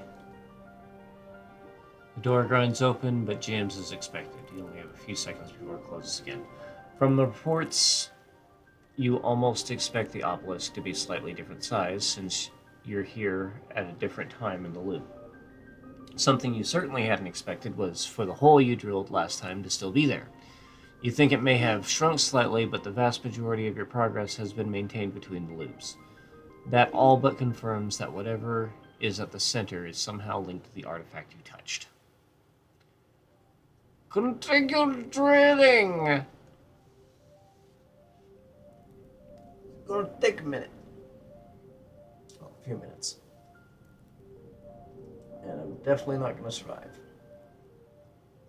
But that is fine. I will get to the third layer. And then things get a little worse.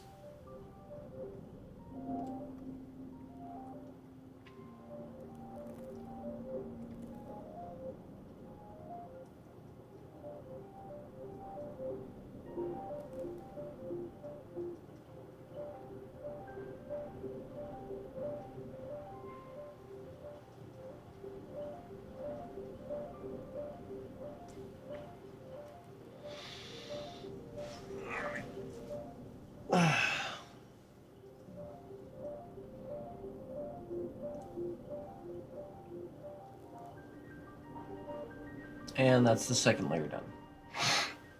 It takes a lot of hard work, but you finally hit the third layer, and are immediately disheartened to realize it's even tougher than the last.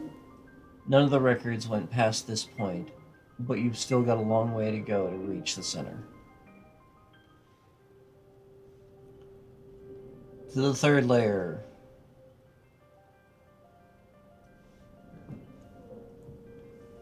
Four power per second for 3 times boost.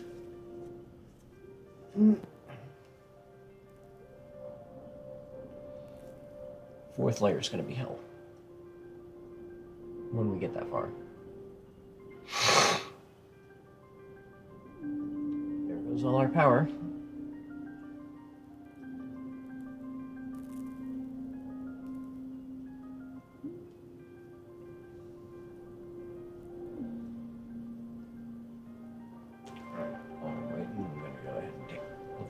Whozewhatsit, Maureen artifact. Talks about an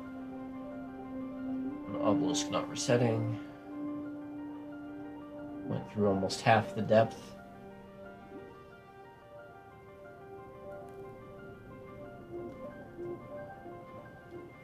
That's all the new information we got.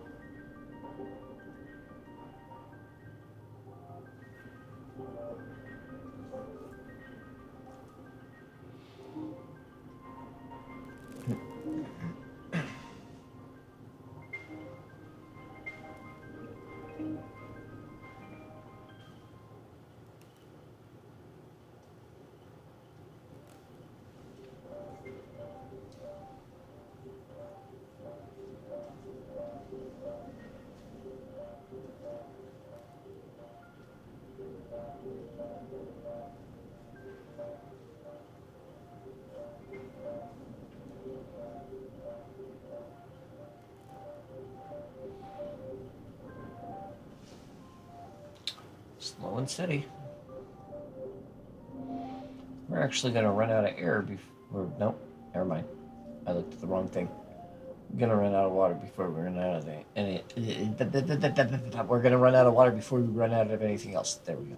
Got it out.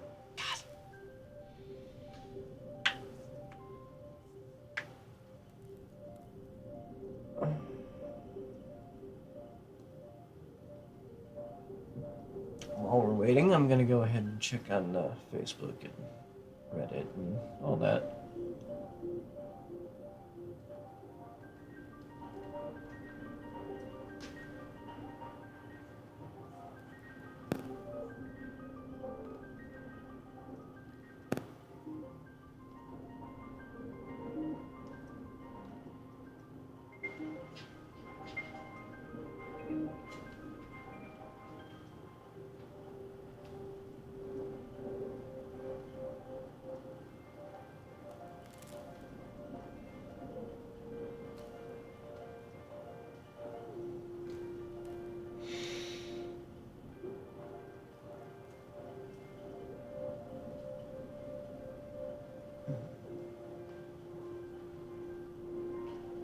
All right.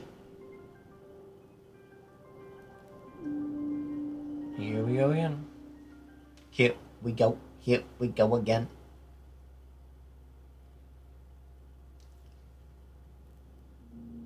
Quite a bit of time has been shaved off. From a minute 35 to 45.6.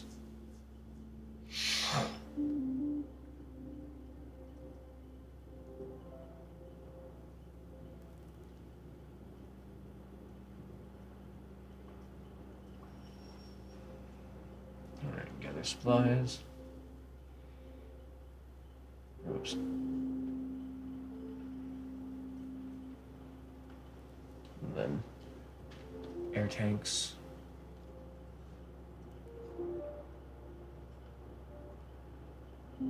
Everything has been finally combined into one single action. It takes a minute and 39 seconds.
this takes so long.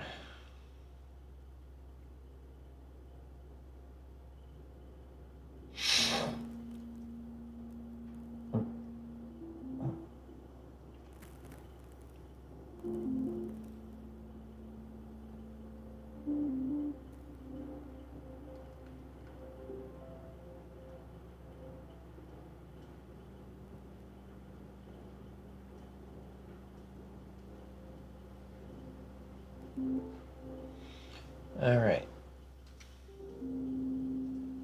Make sure supplies are topped off. Take the rest of the sheets.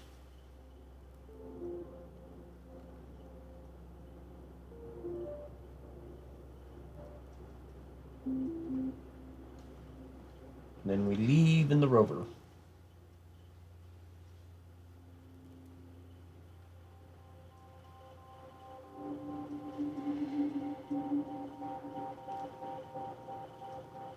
And then off to Lorien.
All right.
All right, so we're going to pause and run ads.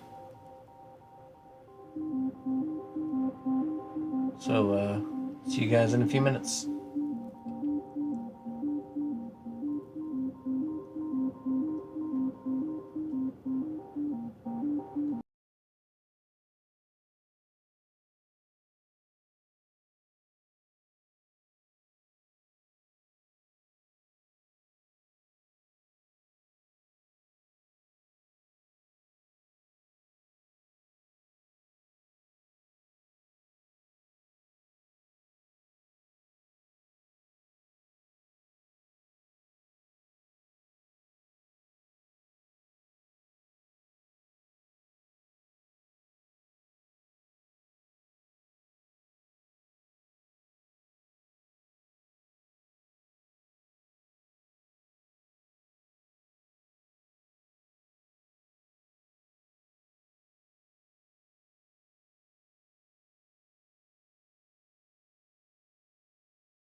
just a random thought, but I would love to see a remake of League of Extraordinary Gentlemen and the Avengers, the British one.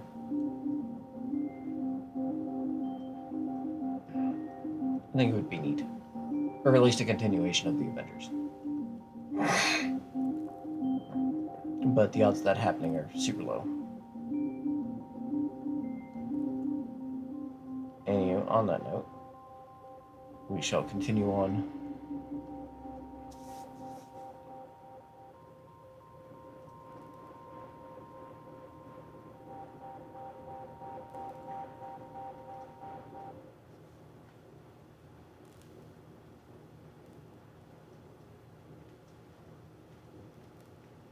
I wish chat messages were time-stamped. Make things a little easier.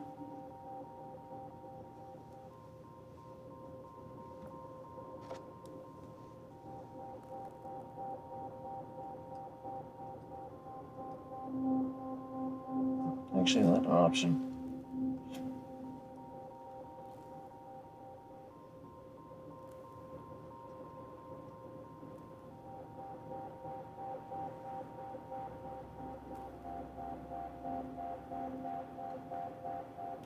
Chat appearance.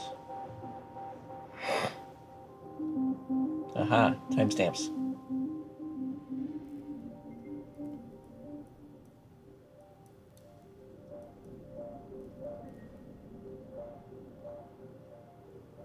I can make chat bigger, so it's easier to read. Heck to the yeah.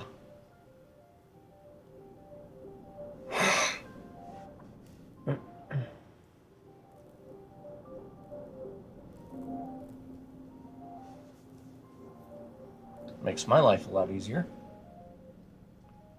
Alright.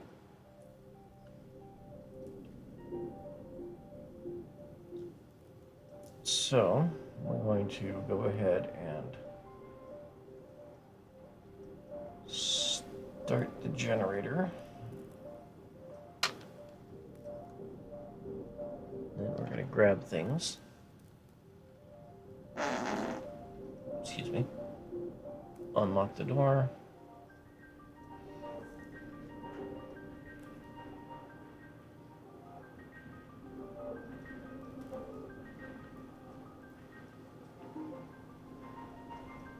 Protein bars.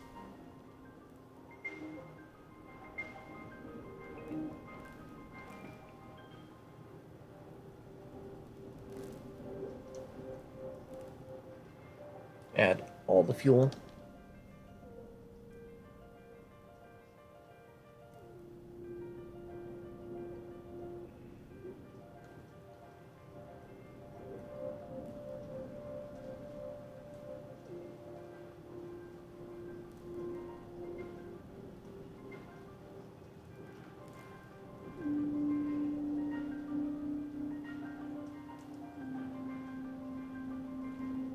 For Gits and Shiggles, I'm going to grab the rover and bring it inside.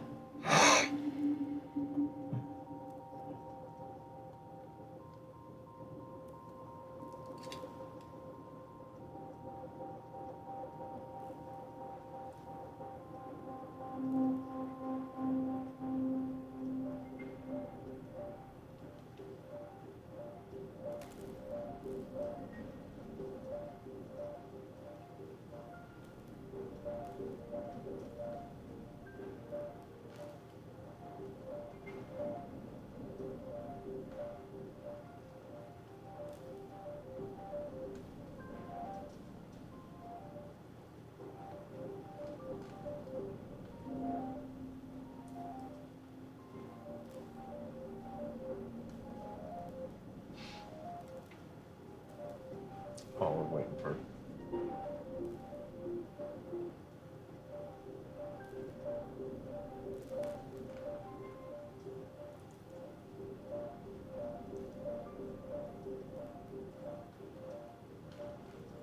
Alright.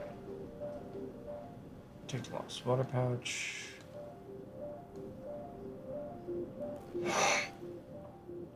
mining wing.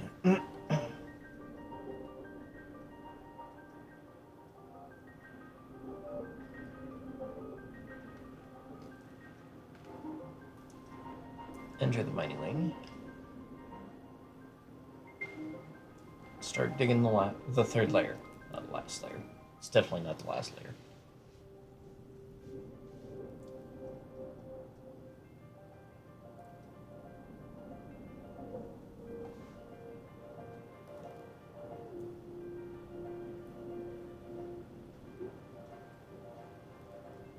Slip through the gap. Your fear is being crushed by the blast door. Nothing but a distant memory. This is not only the toughest layer so far, but also the thickest. You're well over halfway to the center now, but the next layer seems different. The drill is cutting through it faster, but the entire obelisk seems to rapidly heat up as it does so.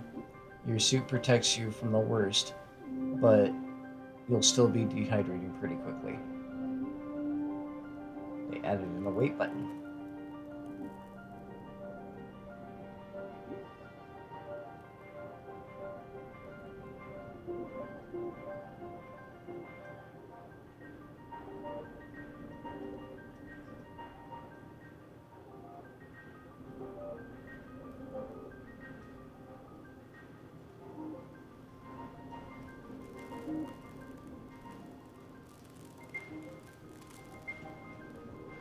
Not that waiting really does much.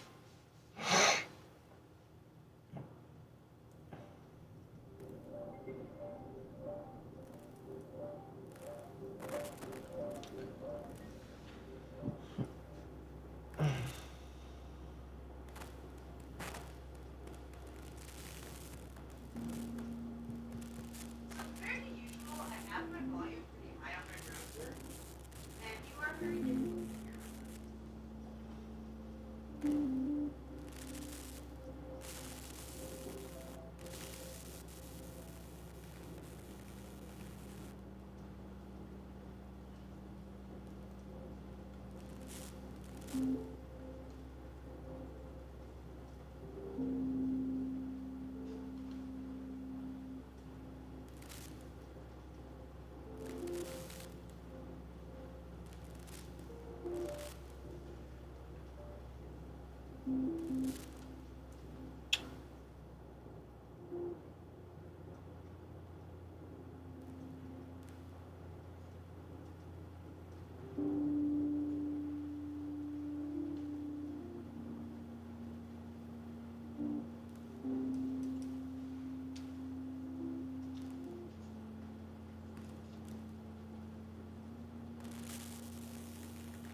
I apologize for the delay. I'm checking my microphone settings.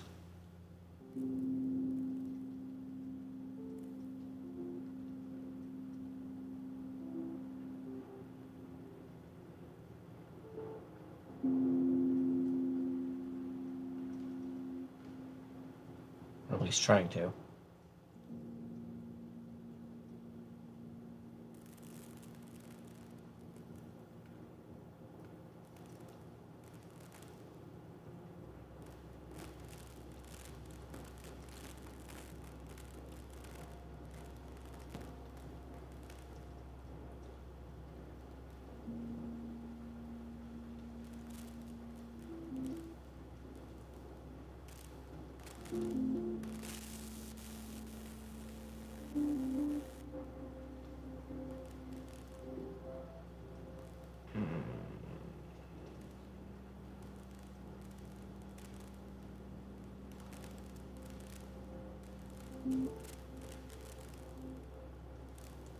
Sound settings.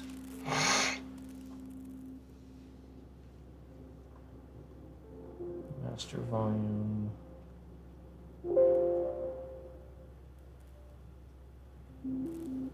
Device properties.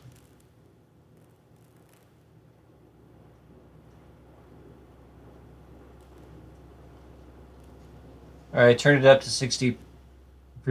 How's that?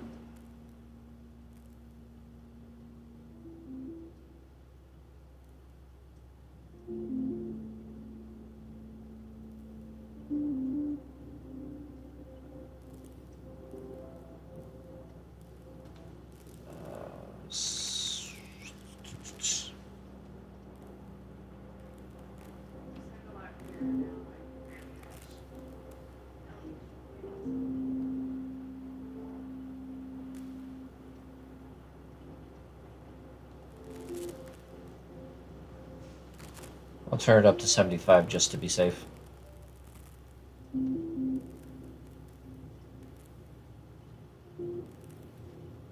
Do do do do do do do do.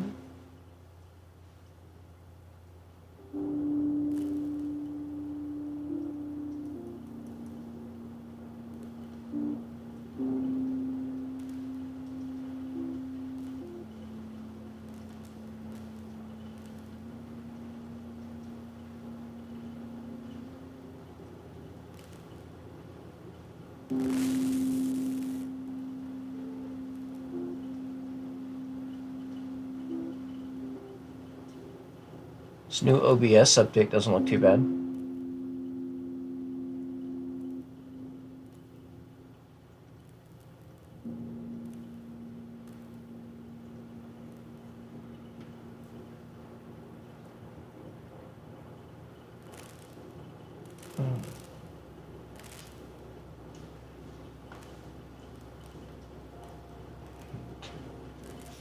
Five.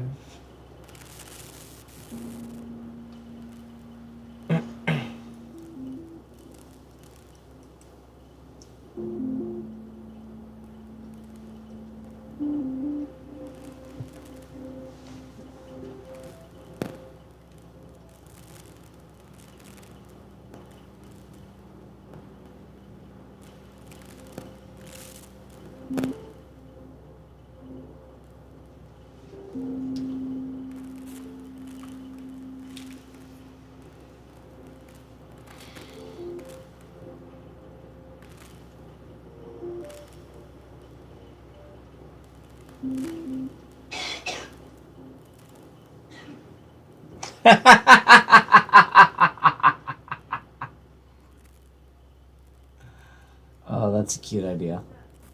I'll have to run it by Olo later.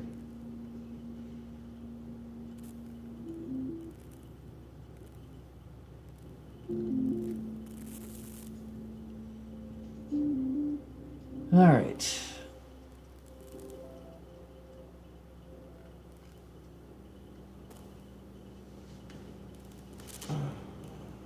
Is someone getting ready to go live? Am I going to have to raid?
So we are going to have to go through this process multiple times for this and the last layer, just because we're going to die rather quickly and frequently.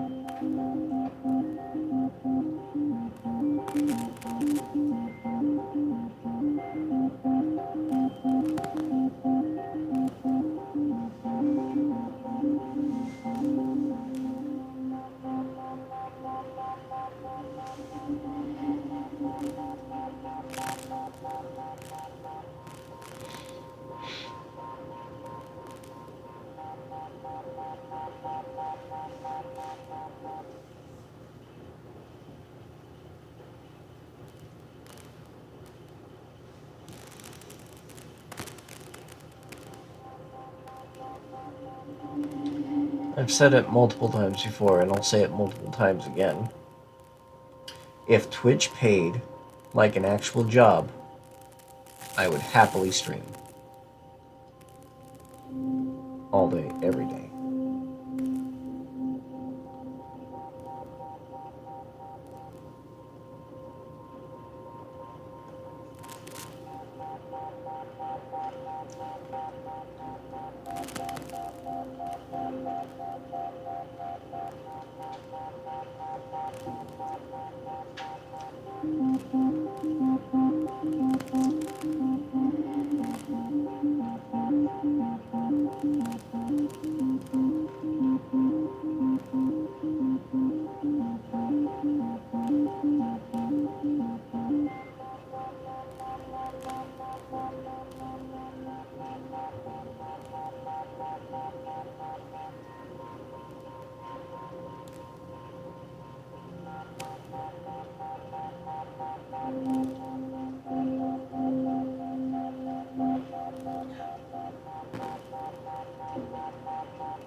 Alright.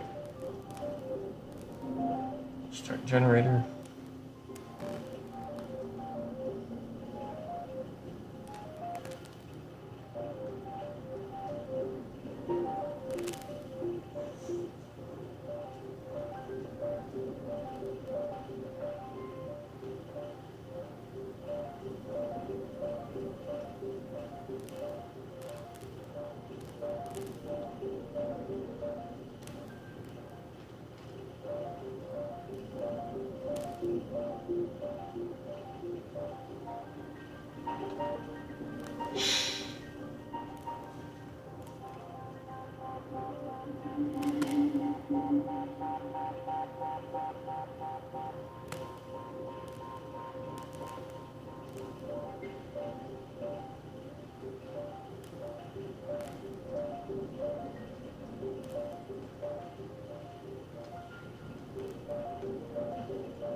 Alright.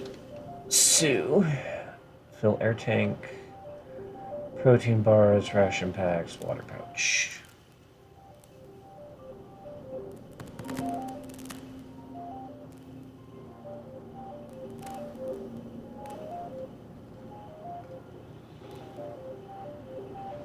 Add fuel to generator.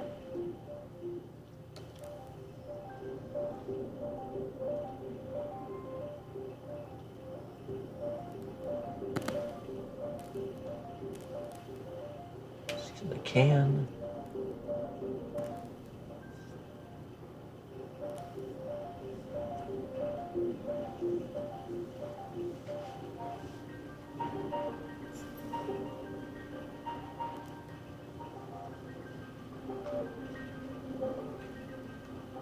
Water bottle.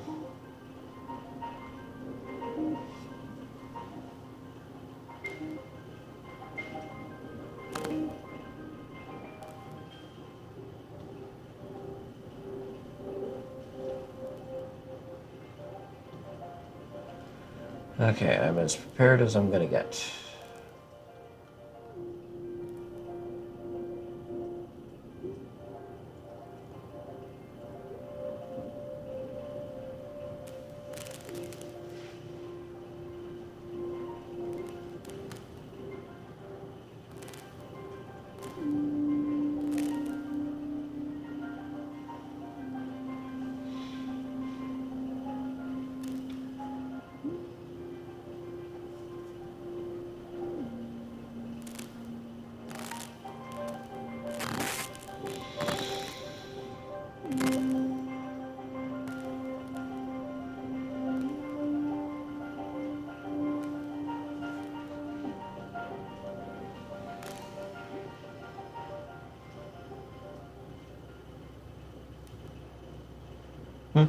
Oh, I saw a couple pop-ups coming from you.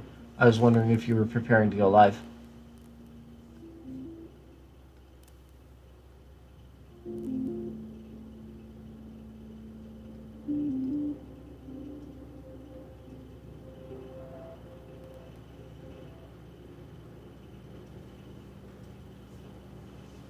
I don't often get to raid you.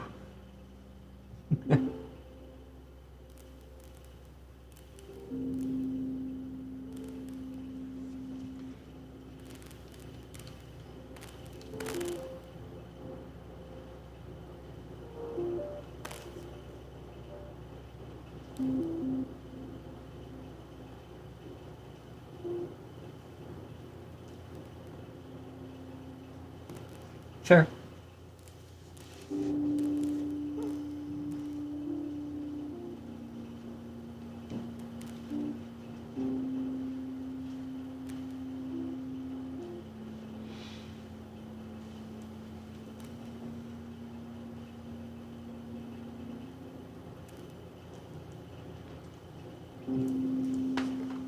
What? You don't want a promo, but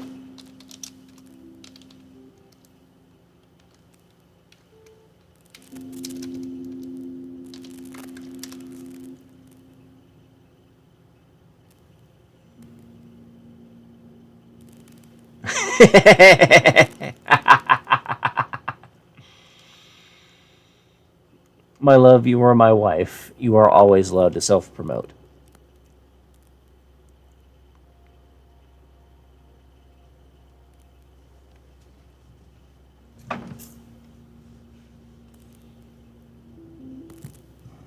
I'm just derping.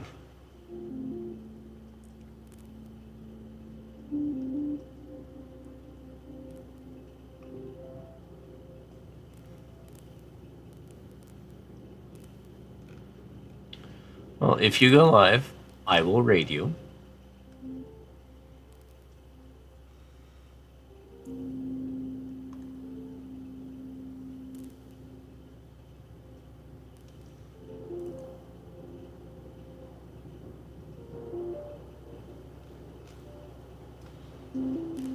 And if you happen to choose to do something multiplayer, I might join you.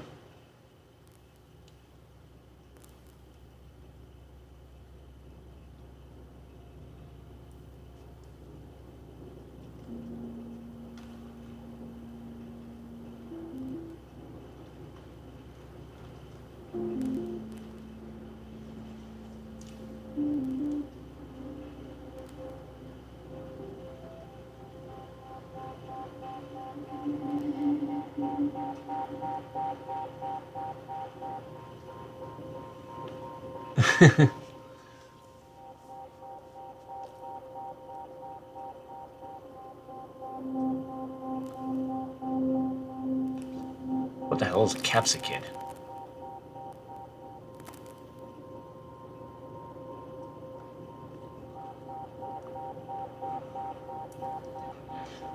So apparently they're adding one of Diva's friends. Okay. They're adding one of Diva's Mika friends into the roster, which means that they might add all of them, which means you can have an entire Mika squad playing in Overwatch.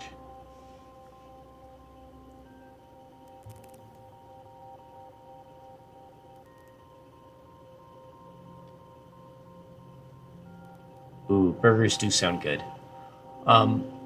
I will reach the end of this loop and then call it a stream, because I'm fairly certain I'm going to die again. And then we can do burgers. Sadly, it's a bit early for slashing.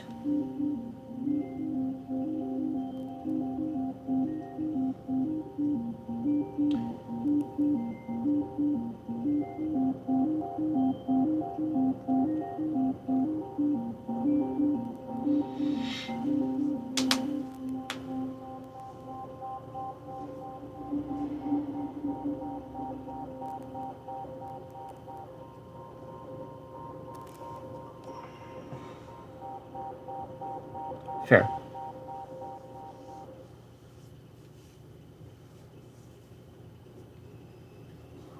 We don't space nearly as often as we slash.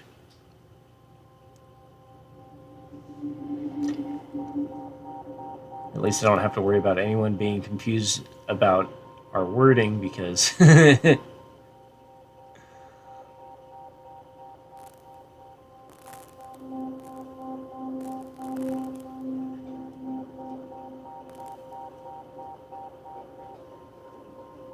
see here.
Well, I did turn up my microphone, so it picks up more now.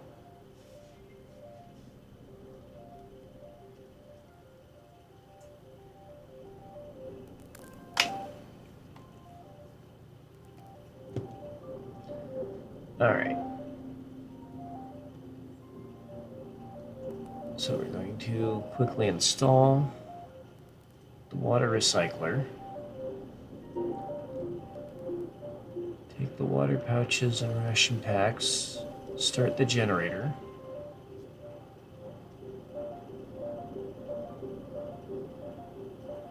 Bring the rover inside.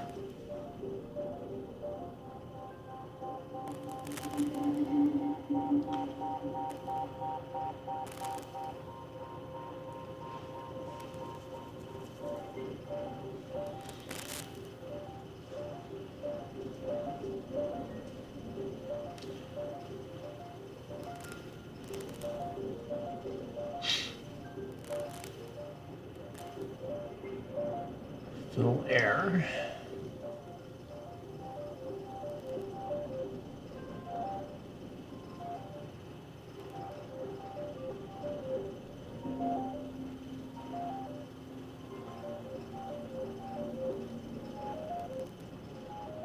Add fuel to the generator.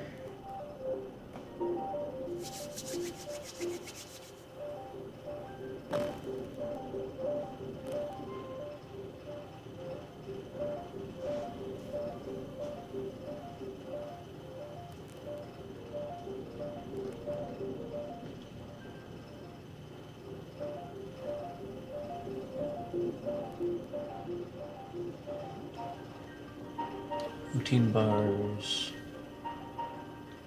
Water bottle.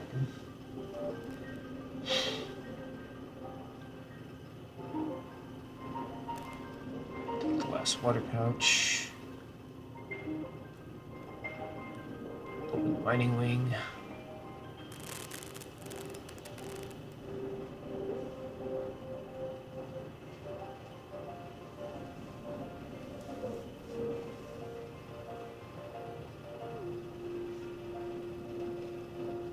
And then enter the mining wing.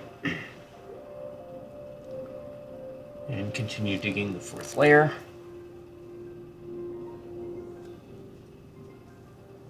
Which is going to end up killing us, but that's fine.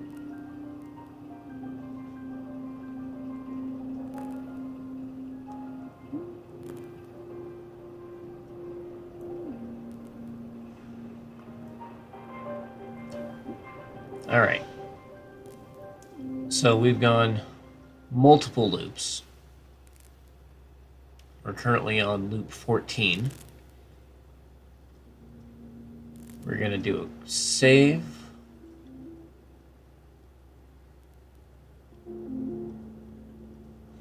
All right. So, thank you everyone for joining me. We need to see who's live that I can raid.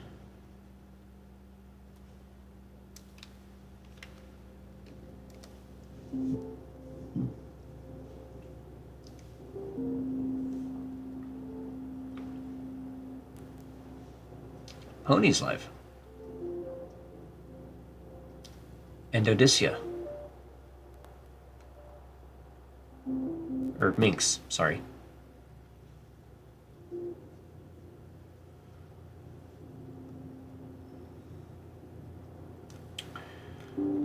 Scroll down a little bit. Alright, so my list of live friends is actually very short today. Will kill Harlequin Soul. Why am I still following this guy? I need to unfollow someone real quick. Not sure how they still ended up on my list. I thought I unfollowed this person forever ago. After having issues with them. Or at least Chaos having issues with them.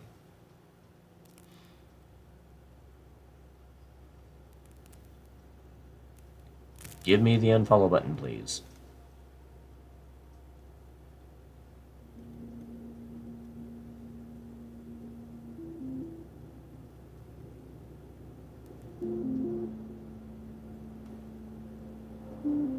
Yes, unfollow.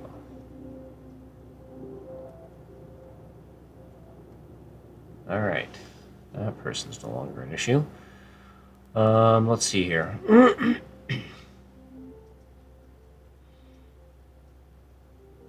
You know what? I never raid minks, so I'm gonna go ahead and do that.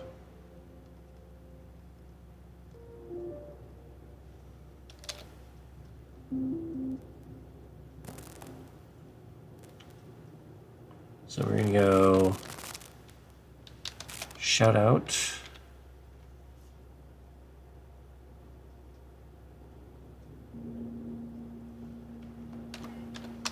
Raid.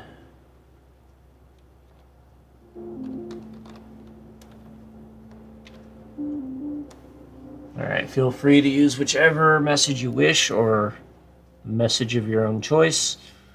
Thank you for joining me. I hope that you had a decent time. I know these kind of games are kind of dry and boring, but I enjoy them. Thank you so much. I hope that you have a decent day. And until the next time, take care.